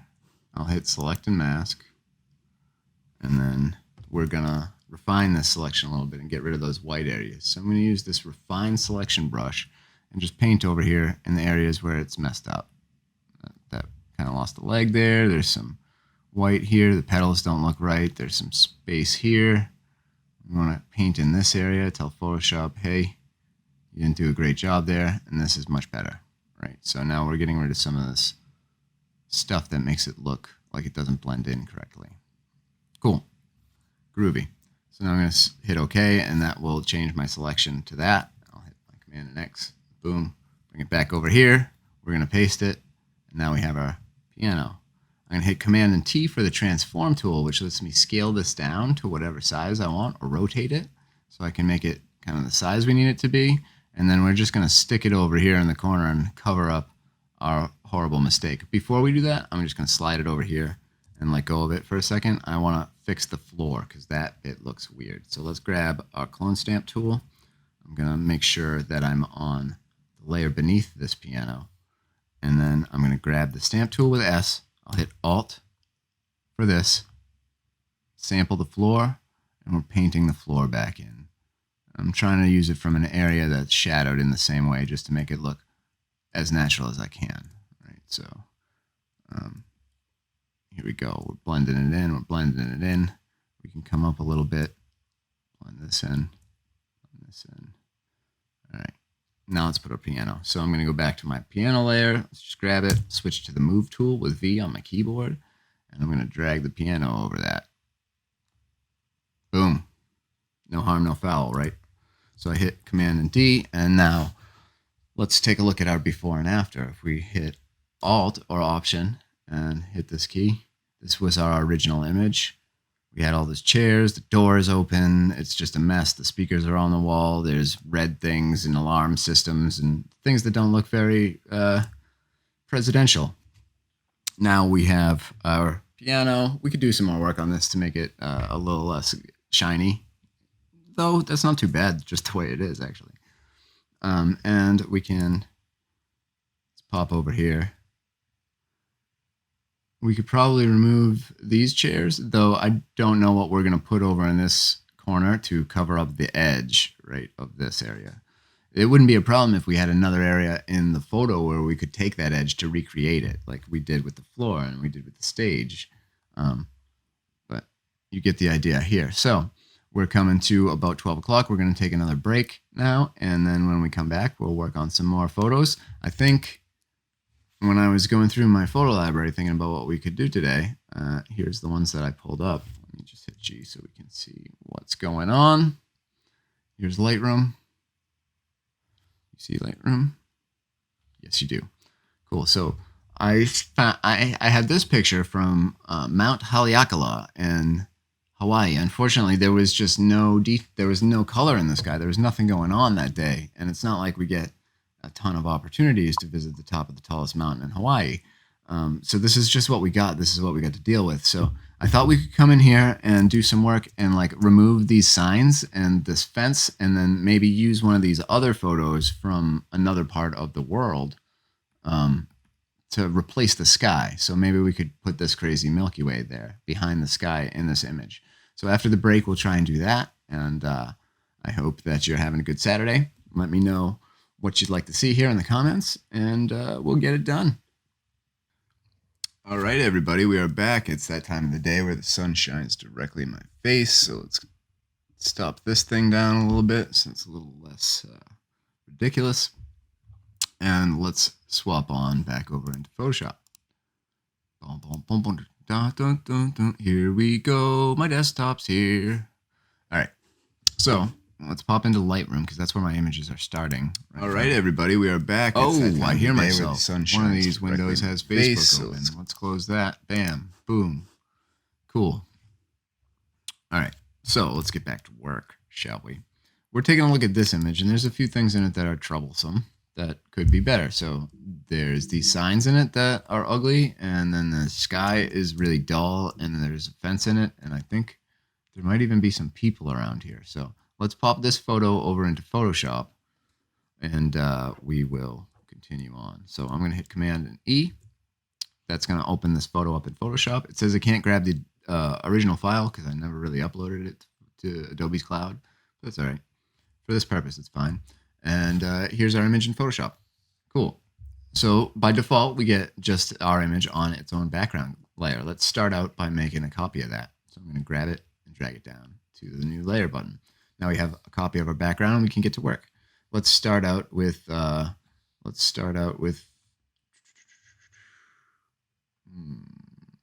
let's see. What should we use? What should our tool be? We could use the spot healing brush. Let's use the healing brush tool. The healing brush tool, and we can just kind of paint the area we want to remove. And it tries to do a good job. This is actually better for removing like blemishes on skin. That's, I think, really what it's for. But we can grab a different sample area. Say I want to fill this with these rocks, and then it does a better job of filling it in with the rocks. Right. So this is actually viable. It's working. It's doing what we want. It's covering up the sign. I just keep changing my sample area to a different little portion of the rocks so that it doesn't look samey and patterny, right? Because that would be a dead giveaway that this photo has been edited. So I know that I went fast here. What we're using right now is this tool over here. It's called the healing brush tool. It's in the J menu, and like Photoshop says, it repairs imperfections using pixels from another part of the image. So it's like the clone stamp tool in a way, and it's really similar to the clone stamp tool. So we're going around here. It's a little faster to use at times when you're doing portrait retouching. But this is working out just fine for what we're trying to do here, which is replace this sign. And now it's pretty much gone. That was not too bad, right? So let's turn this layer on and off. So we had that sign there, and now we don't. Ta-da! Now we got another sign over here. I'm just going to work on this same copy because we're kind of doing the same operation here in the cleanup. And I'll select this area from here. Oh no, we don't really want that little bush, right? That would look weird. So let's do this in Photoshop. Try to blend it. And it's doing a really, really good job. So it was able to actually blend that area with the bush in so it doesn't look too fake. I am noticing that we have to clean up the path a little bit. So let's clean up the path a little bit. There's a little bit of wonkiness in it, and that's much better. And now I see another sign over here, so I'm going to zoom into this sign, and let's do the same thing. I'll make my brush smaller. And we'll grab these rocks over here. I'm using the Alt key to change it to the picker. Now we've got some rocks. And now we're just painting over this thing we don't want. Cool. That's working splendidly. Now, let's see what we got. What is this over here? Is this a bug? Is this a helicopter? What is this? There's a person. Let's get rid of this person. This random gentleman. So we'll just grab a spot from here. And we'll paint over him. Bye-bye, buddy. And it did a really, really good job of blending this area here that was green. I don't know what this is, but I think it is a helicopter. But let's get rid of it. I'll grab the sky this time. And we'll paint it. Oh, that's not really working great. Maybe we need a different tool for that. For this, I'll use the lasso tool. I'll hit L on my keyboard, and I'll just kind of draw this thing like so. I'll hit Shift and delete, and then we'll content aware fill that, and now it's gone. So boom. Let's do a quick before and after. I'll hold Alt here. Bam. Now our guy back here is gone. Let me hit Command and D to get rid of those marching ants. Our little praying mantis or whatever that thing is gone, and all is right with the world except for this fence. We're going to have to do something about the fence, and I'm not really sure what that's going to be. So I'm going to try and leave it up to Photoshop and see how that works, because this could get tedious to try and match using the clone stamp tool or any of those tools. So let's see what happens if I just draw this fence. I got my fingers crossed in the back of my mind. That's going to be a wrap. That's going to be a double Oluki wrap. I got my fingers crossed in the back of my mind. I'm going to write that down right now. God damn it. Genius is happening right here. You write this. You take a note of this. So let me write in. Oh, what did I say? I'm crossing my fingers in the back of my mind. That's right. I'm crossing my fingers in the back of my mind. That's right. That's going to be a hip-hop sensation. I know it. All right. Where were we? All right. Now I've selected this portion of the fence. I didn't try to get the whole fence because this is a much different area of the image. And let's see how Photoshop does with the content-aware fill. Let's just go boom and see.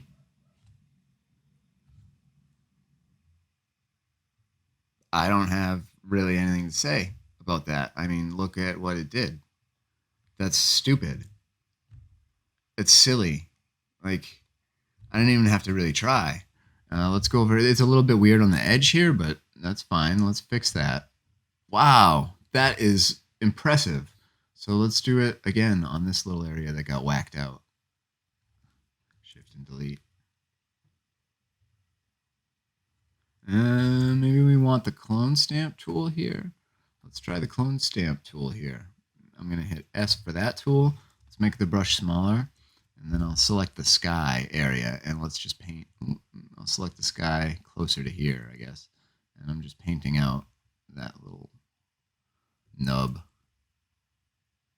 You can see that since I have a little area selected, it's only my clone stamp tool is only working inside the bounds of this selection. So when my cursor goes outside the selection, it's not doing anything, which is helpful if you're trying to like trace around something or protect an area of the image. You can make a selection around it, and then when you use your tool here, it will be protected.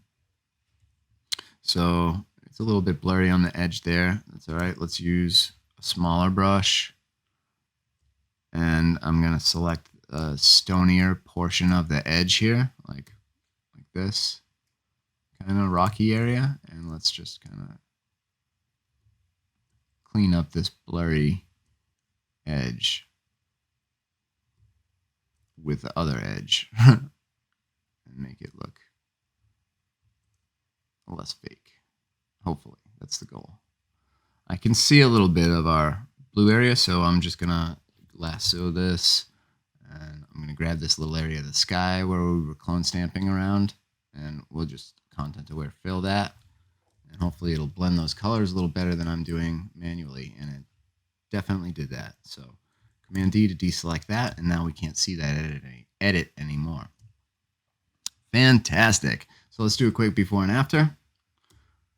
Before, we had the fence in the way and all this noise, stuff that's distracting from the image. Now we don't have that stuff. Let's continue. We actually don't really need to get rid of the fence that's here, but let's do it for good measure. Let's just, I'll just grab these three and let's fill that.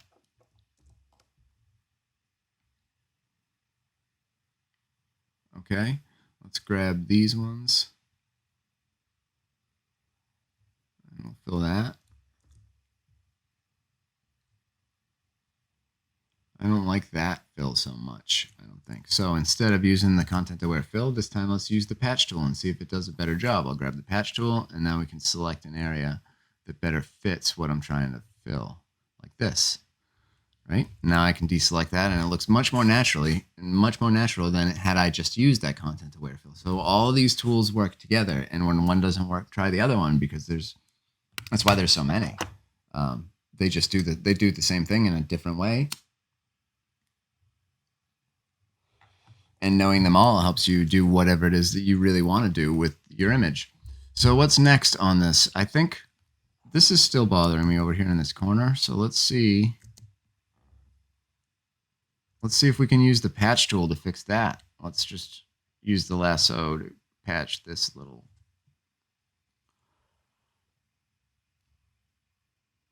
area.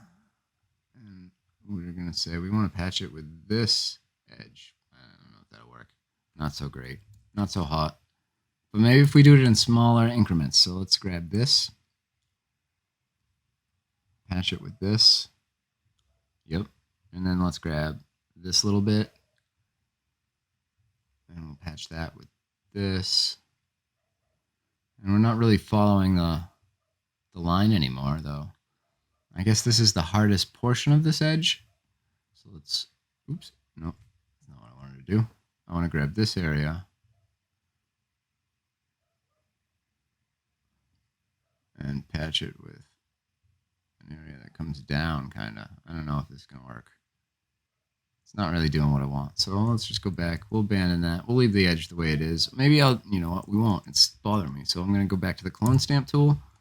We're going to grab this edge from the corner here and make it look like it's an intentional little rock wall. So I'm just kind of, I'm going over the bits that are blurry with bits that are a little bit less blurry with a little bit more defined an edge, right? So I just want this to look like there's an edge. It doesn't just blur off into nowhere. That's pretty good. One more. There we go. I don't want to get caught up on that too long. All right.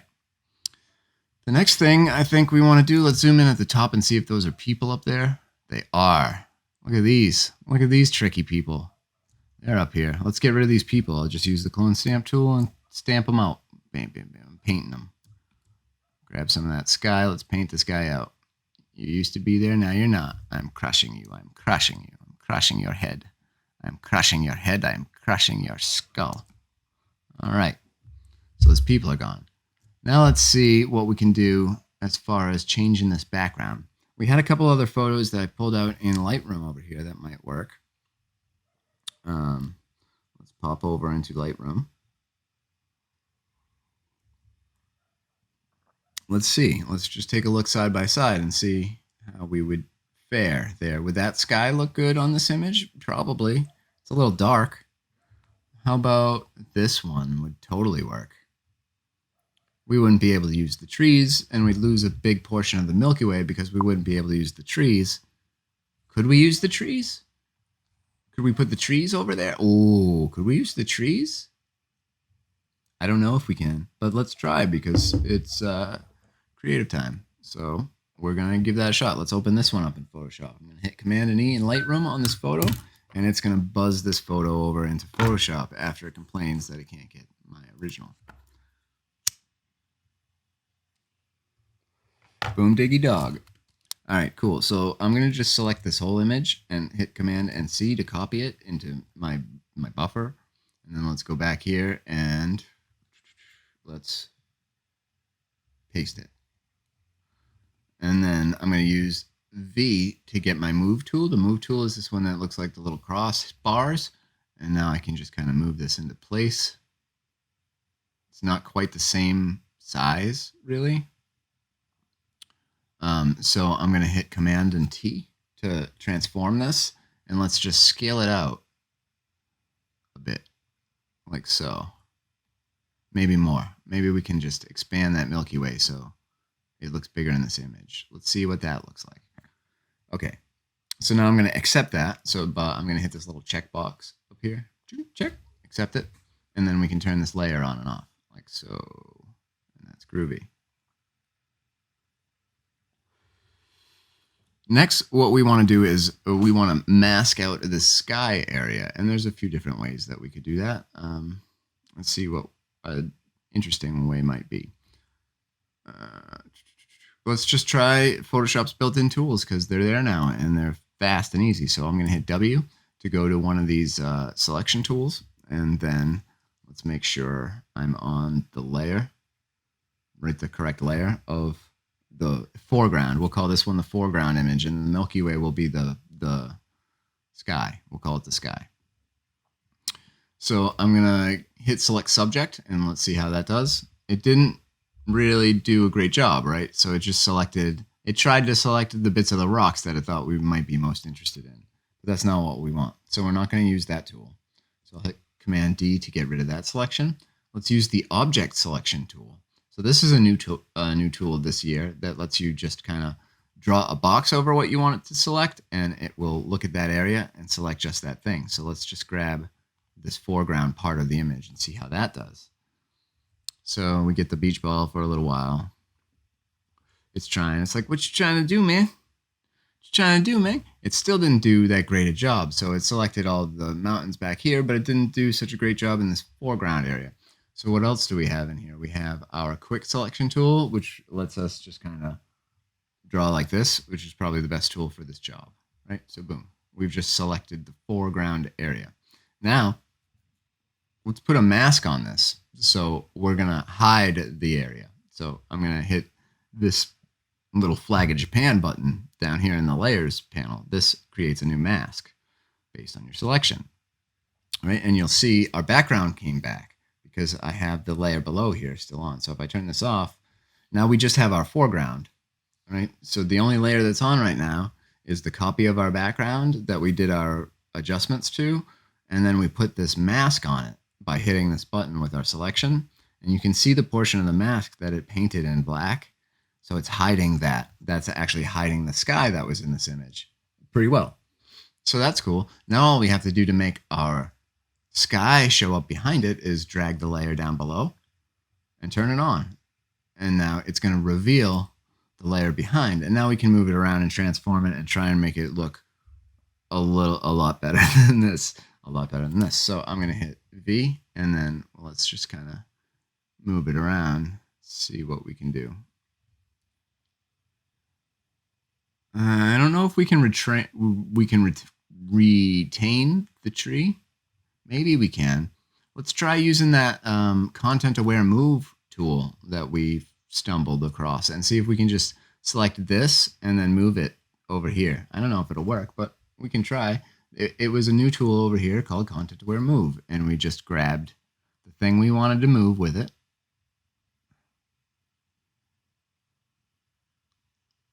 Like so. And then we drag it to where we want it to go.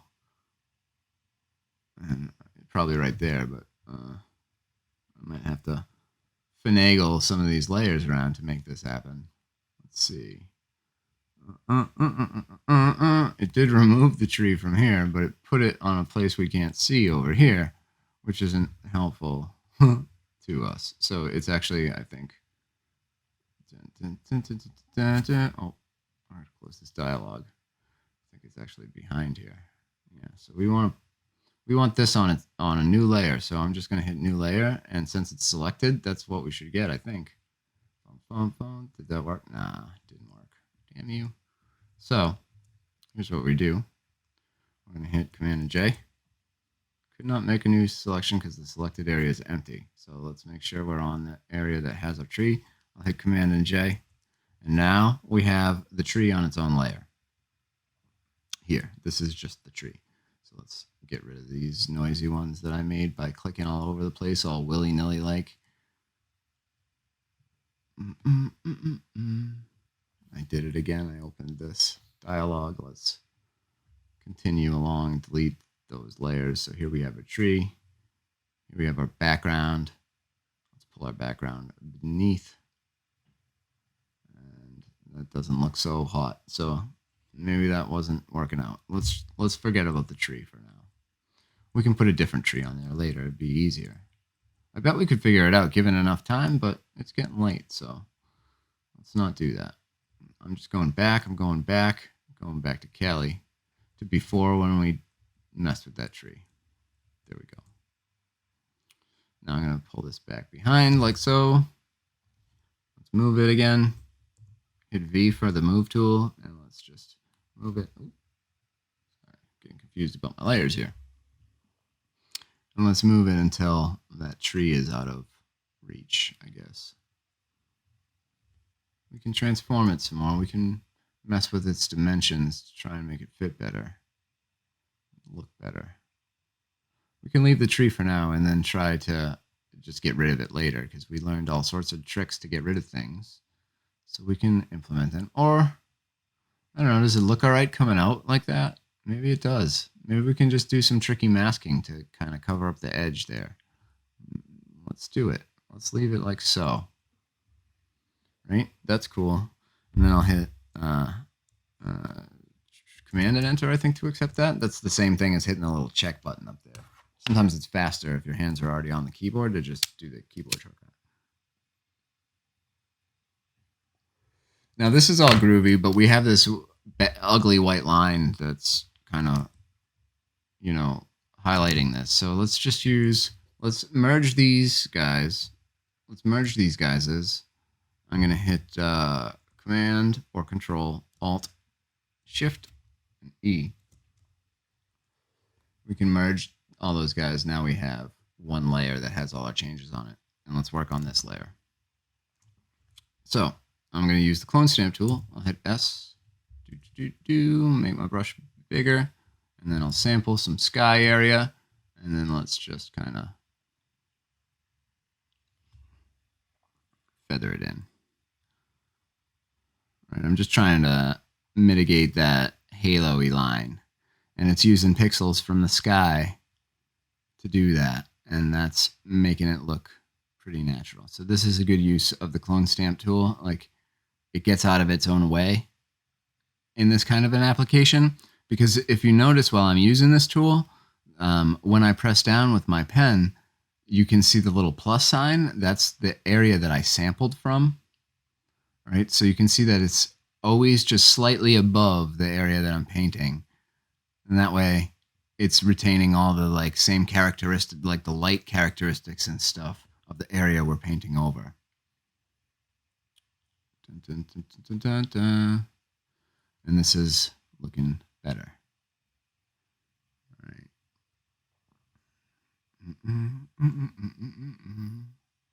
And now we have a scene that would definitely never happen in the real world, right? This isn't, I don't think you would see the Milky Way at this kind of an angle from this place. Maybe you would at a certain time of year. I'm not sure. I don't live there. That night, it was much higher in the sky, though. We weren't seeing it coming above things this way. It was also very late. We went to this place a couple of nights and took some shots of the Milky Way, Haleakala. I'm pretty sure. No, maybe not. But it might be that we are actually replacing the sky in this photo with the same place, just later at night. Because we kept going back to this place at different times to get different things in the sky. So this very well could have been there. I don't really love our tree here. I think we should get rid of it. So let's see how content aware Phil does to get rid of our tree. I'll just grab this whole section here. I'll even grab some of the path. And let's see how that does.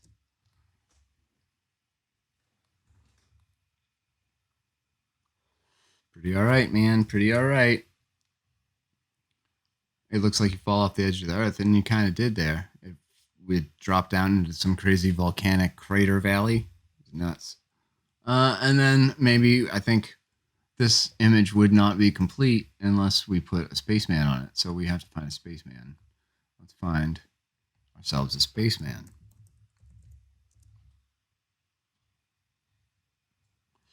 No pictures for spaceman? That doesn't make sense.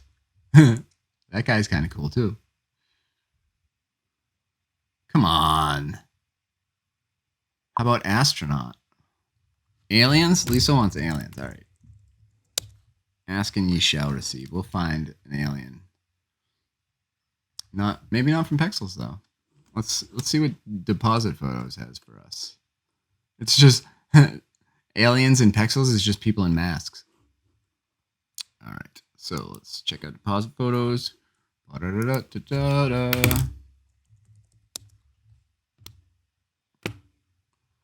Aliens we're looking for.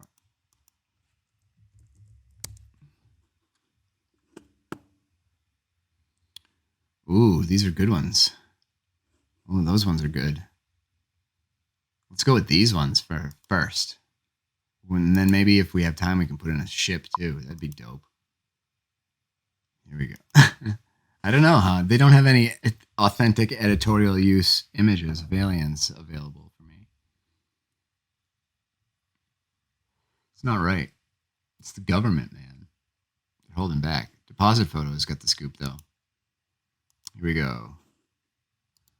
Let's open this up with Adobe Photoshop. And then let's select our aliens. These guys are cool looking. And I'll use that object selection tool. So I'll hit W to go to that kind of suite of tools. Ooh, am I in Photoshop? Hitting W and it's not going to the thing I want. So I'll hold on this little button and let's change this to the object selection tool. So I'm going to say the object is these guys.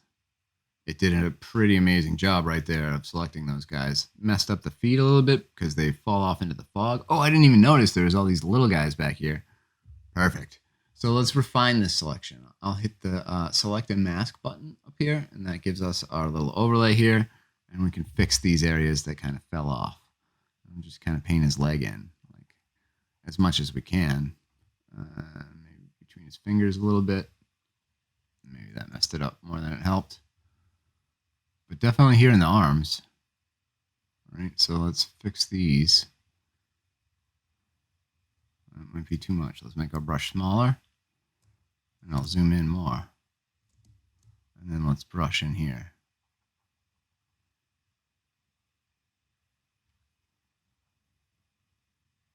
There we go.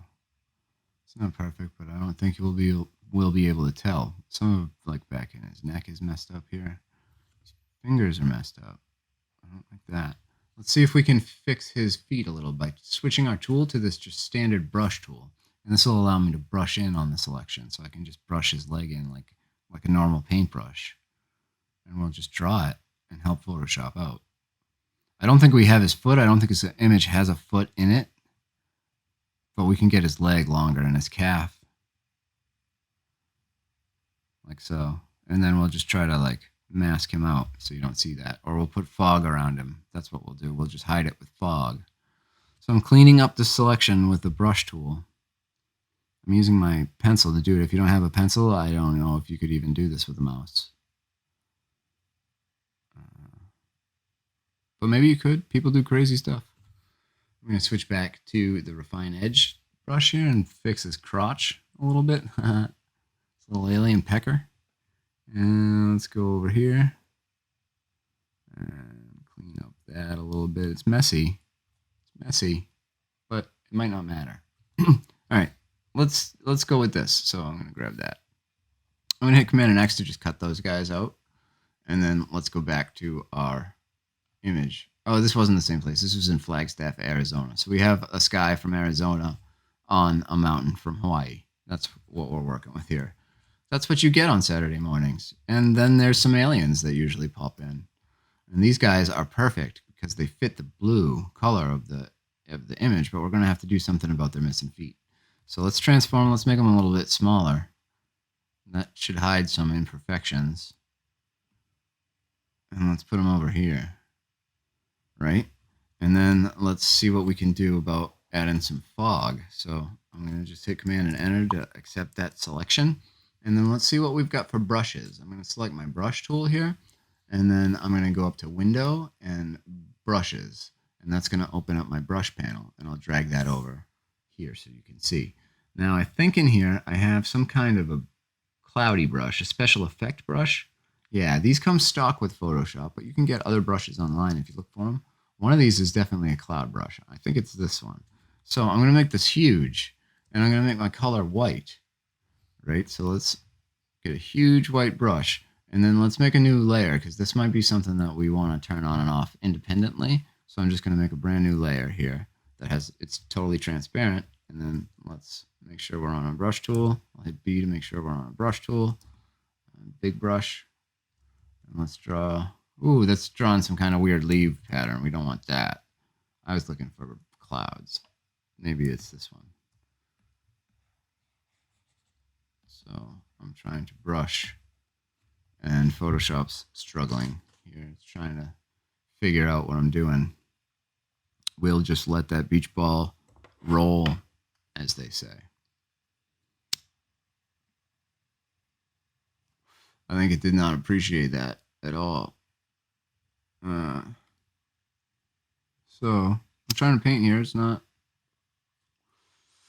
painting now. Let me hit sample. Oh, the brush is acting all wonky. It doesn't like this brush at all. So how else can we put some fog in there? Let's see another method. Let's just go back. If Photoshop will allow me, I'll go back to a normal, not crazy huge cloud funky brush. And maybe we'll get some better performance.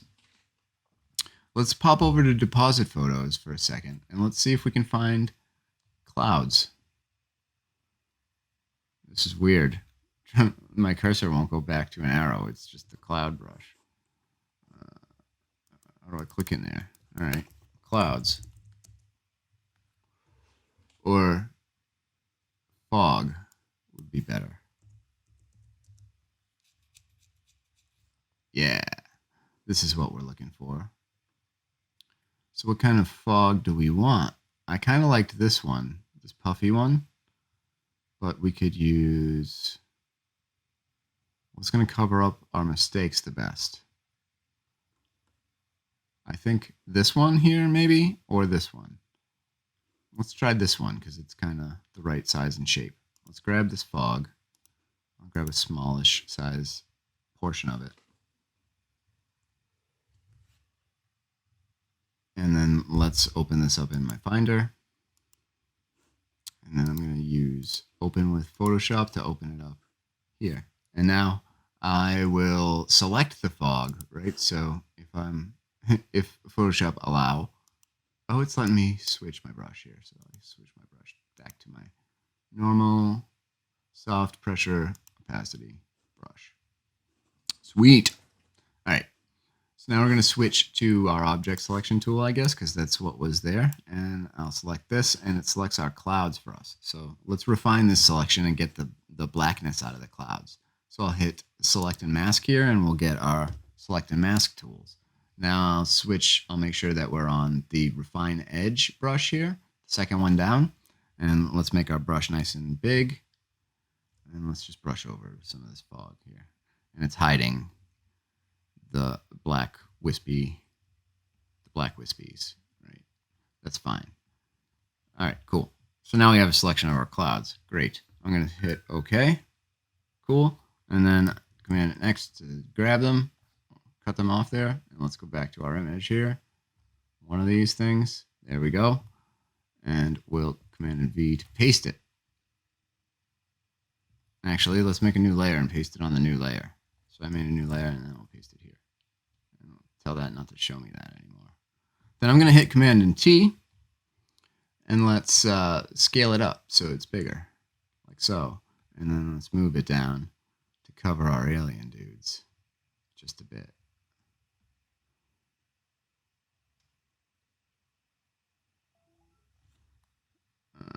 Scale this down more.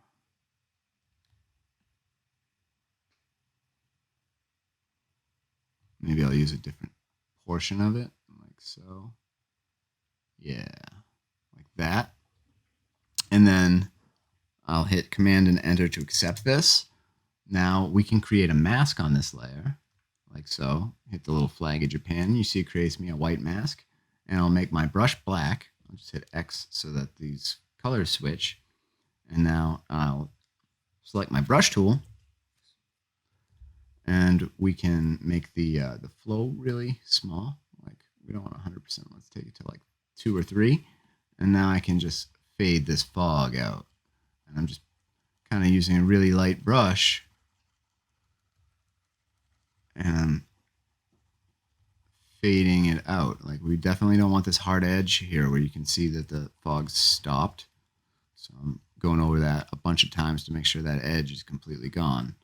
And now I'm just going over the rest of it a little bit to thin it, right? And let's turn our fog on and off. So here's our fog layer off. No fog. You can see they don't have any feet. And then when we turn the fog back on, now they have some feet. So that's helpful for aliens. They need to be able to walk around too, I think, unless they just like hover there footless. But they have like ball joint knees and little stubby shins, but they just don't have any feet. They don't have any purpose for them. And they use their feet as like antennas.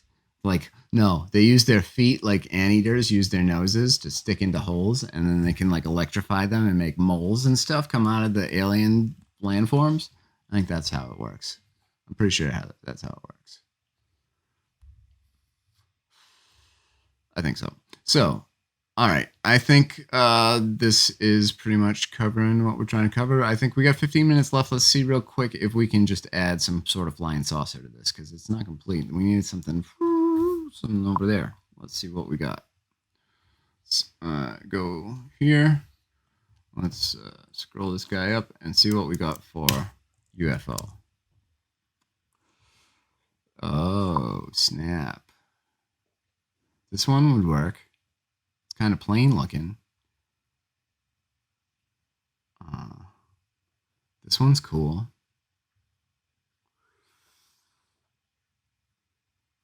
You know what? I think I'll go with the plain. Well, that one's not that cool looking now. I think I like this one best. Let's mess with this one. Let's see if we can make this one fit. So I'll get a smallish size image here. And then we'll download that, open this up, and we'll show it in Finder. Now if I right click on this, I can open it with Photoshop, and here we go. Let's use our object selection tool, which is W on the keyboard, to bring you to the menu, and then if you hold down on whatever it brings you to, you can find the object selection tool. And let's just drag that. Did a pretty good job. It even selected some of the beams. So let's just leave it this way. I think that will work for us. Actually, maybe we can add a little bit to it. So if I come over here, I think one of these allows us to add to the selection. It's this one. So I'm going to change it to add. And let's tell it to add this portion still. You didn't get it all. Cool. That's dope. Now let's go to our select and mask and refine this a little bit. So maybe we can hide the blue sky and keep some of those light beams. And I'll just kind of paint willy-nilly over this, right? Because I don't care much about it. So that's all I want, right? That might be what I want it to be. So then I'm going to hit OK. right? And you see the marching ants are all over the place because it's making a bit of a selection all over these different pixels. So if I hit Command and X and cut this out, you can see it kind of got our beams of light as well, which is what I was going for. So that's cool. Now let's pop over to our image. It's one of these guys. And let's make ourselves a new layer. And let's paste that onto the new layer. Here's our dude. All right, cool. So now I'm going to use the V key to switch to my move tool.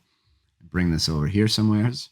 And then I'll use Command and T, which give me this bounding box. So I can take this box and scale this guy down some, right? And then rotate him a little. And then let's move him up into the sky. Like that. And that's pretty cool, but we're going to have to do something about the color, right? So we're going to need to put, let's try a curves adjustment on this to try and match this turquoisey blue to this kind of magenta-y color really quickly. So we're going to come down here to our adjustment layers. Let's hit this little circle here. Let's go to curves, right? Now, by default, it's set to the whole curve, and you can change the brightness of the whole deal, and we don't want that. We just want to be playing with the color right now. So let's grab the blue channel, which is here. And no, let's grab the green channel. So I'm thinking in opposites right now. If you think about the color spectrum, we have red, green, and blue. And then the opposites of those are cyan, magenta, and yellow.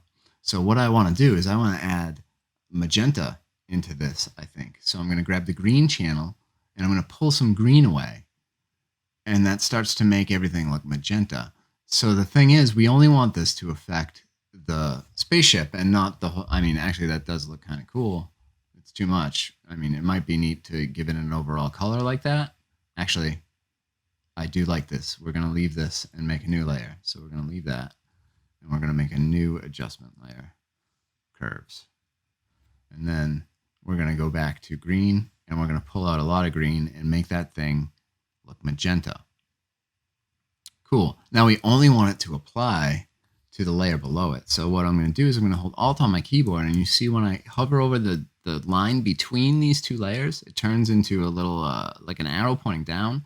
If I click on that, it clips the layer to the layer beneath it, right? So now it's only my adjustments here are only affecting that one layer. So I can use this now to blend the spaceship in a little bit more. And I can use the overall color, the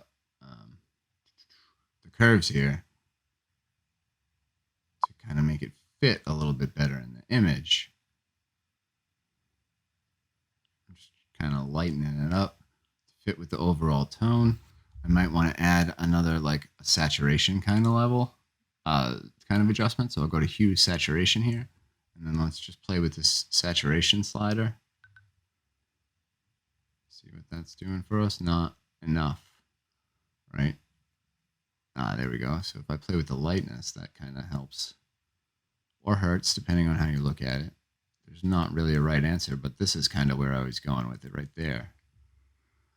So there we go. This is, you can see on all these adjustment layers here though, next to them there's this little arrow, and that arrow says that this adjustment is only to affect the layer directly underneath. So they're all pointing down to this layer 6, and if we turn that layer off, you can see that that's just our UFO guy. All right, so that's pretty cool. Now let's take a look at our original image. If we hold Alt or Option and then click on our original background image, that's what we started with.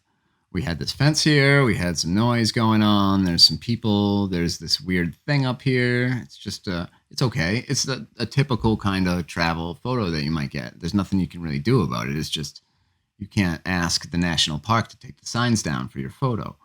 But we can fix it in Photoshop, and this is what we made this photo into, because we're ridiculous people, and we have time on Saturday morning. And this is the kind of thing you can do in Photoshop if you have time on a Saturday morning. Also, we fixed Andrea's photo. I don't know if we fixed it. We worked on it. So here's Andrea's photo that we started with, right, with the hearts, and we turned that into this, right, with a slight color grade. We made the orange a little less orange, a little more yellow maybe, and we brightened up the image a little bit. So those are the major things. Oh yeah, there was a whole other thing we did. We did the Bushnell thing. We did this. So we removed all of the distraction. Well, not all of them. We left this one. But we removed the chairs. We removed the distractions. We closed this door, kind of. It's a little iffy, but we did it anyway. And we added that piano to cover up some mistakes.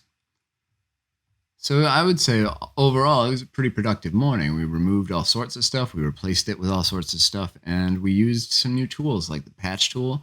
And I think this might be the first time that we've used the healing brush tool. So let me know if you have any questions. And then we got about 5-ish minutes left. I will answer them. We're going to switch back to just me for a second, and I will address the nation, as they say. Let's swap us back over to just my smiling face. Here I am. Rock you like a hurricane. I'm glad that you got some use out of this. It's actually super helpful for me too, because during the week I'm thinking about what am I going to do for this Saturday's class, and it forces me to look into all the new things in Photoshop and all the little options and different ways to do stuff, so I can show you different ways to do stuff.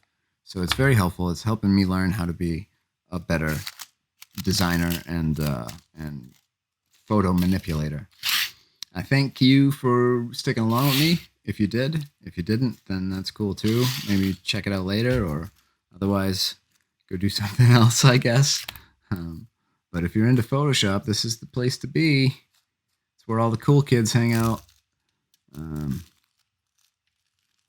Lisa had a good time. Excellent. Let's swap back to our alien photo just for one more second, because I think it's funny. So let's pop over to the alien.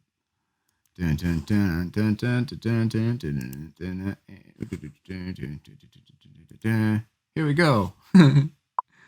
Oh, we are ridiculous people. I'm the coolest kid, she says. Oh, I'm one cool kid, but I'm not anywhere near as cool as L Boogie is. And his new single is about to drop. His debut hip-hop rap performance. It's going to be epic. I bet you didn't know about L Boogie, but you will. You will. You'll all know. L Boogie will be a household name. Are the presentations archived? Winslow is asking. Yes, they are. I edit them and then put them up on YouTube. So I take out any of my rambling or blatant mistakes and the breaks and stuff, and I edit them up and put them on YouTube. And also, I think they stay on my Facebook page too. So the whole unedited versions are all there if you want to go back. We've done a few ones. We did one on curves, the adjustment that we were using to try and match the UFO in this image. We did a whole one on making animation in Photoshop. We've gone over different tools on the iPad, like Procreate and Affinity Photo, and we did some effects, like that dispersion effect when people blow apart. We worked with text and learned how to make flyers and make text curve around and go around different shapes and stuff. And we worked with shapes and the pen tool.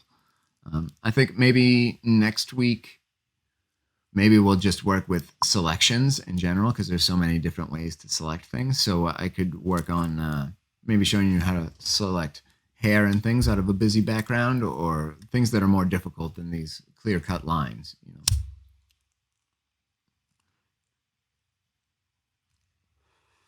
But yeah, thank you again for your time. Mandalas. Oh yeah, we did mandalas too. Don't forget about mandalas. So we used the symmetry tool to do mandalas, and that was pretty fun.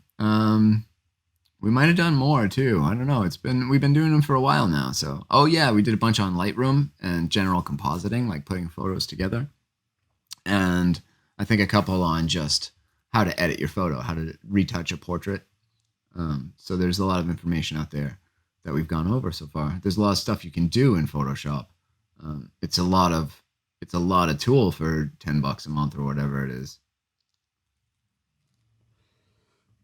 especially if you count Lightroom, because Lightroom's cool too. I haven't really gone into Lightroom either, and the difference between Lightroom and Lightroom Classic. That might be a worthy Saturday morning activity as well. Let me know if that's something people are interested in. We can do that. But I think we'll be signing off for today. So have yourself a glorious Saturday. If you're sticking around today, check out Laura's painting. She paints every Saturday after I do this. She paints for I think 3 hours from 1 to 3 or 1 to 4 or something like that, and she paints something every time. It's pretty cool. It's like watching Bob Ross. I highly recommend you check it out. It's pretty fun. So have a good week, and I'll catch you next time.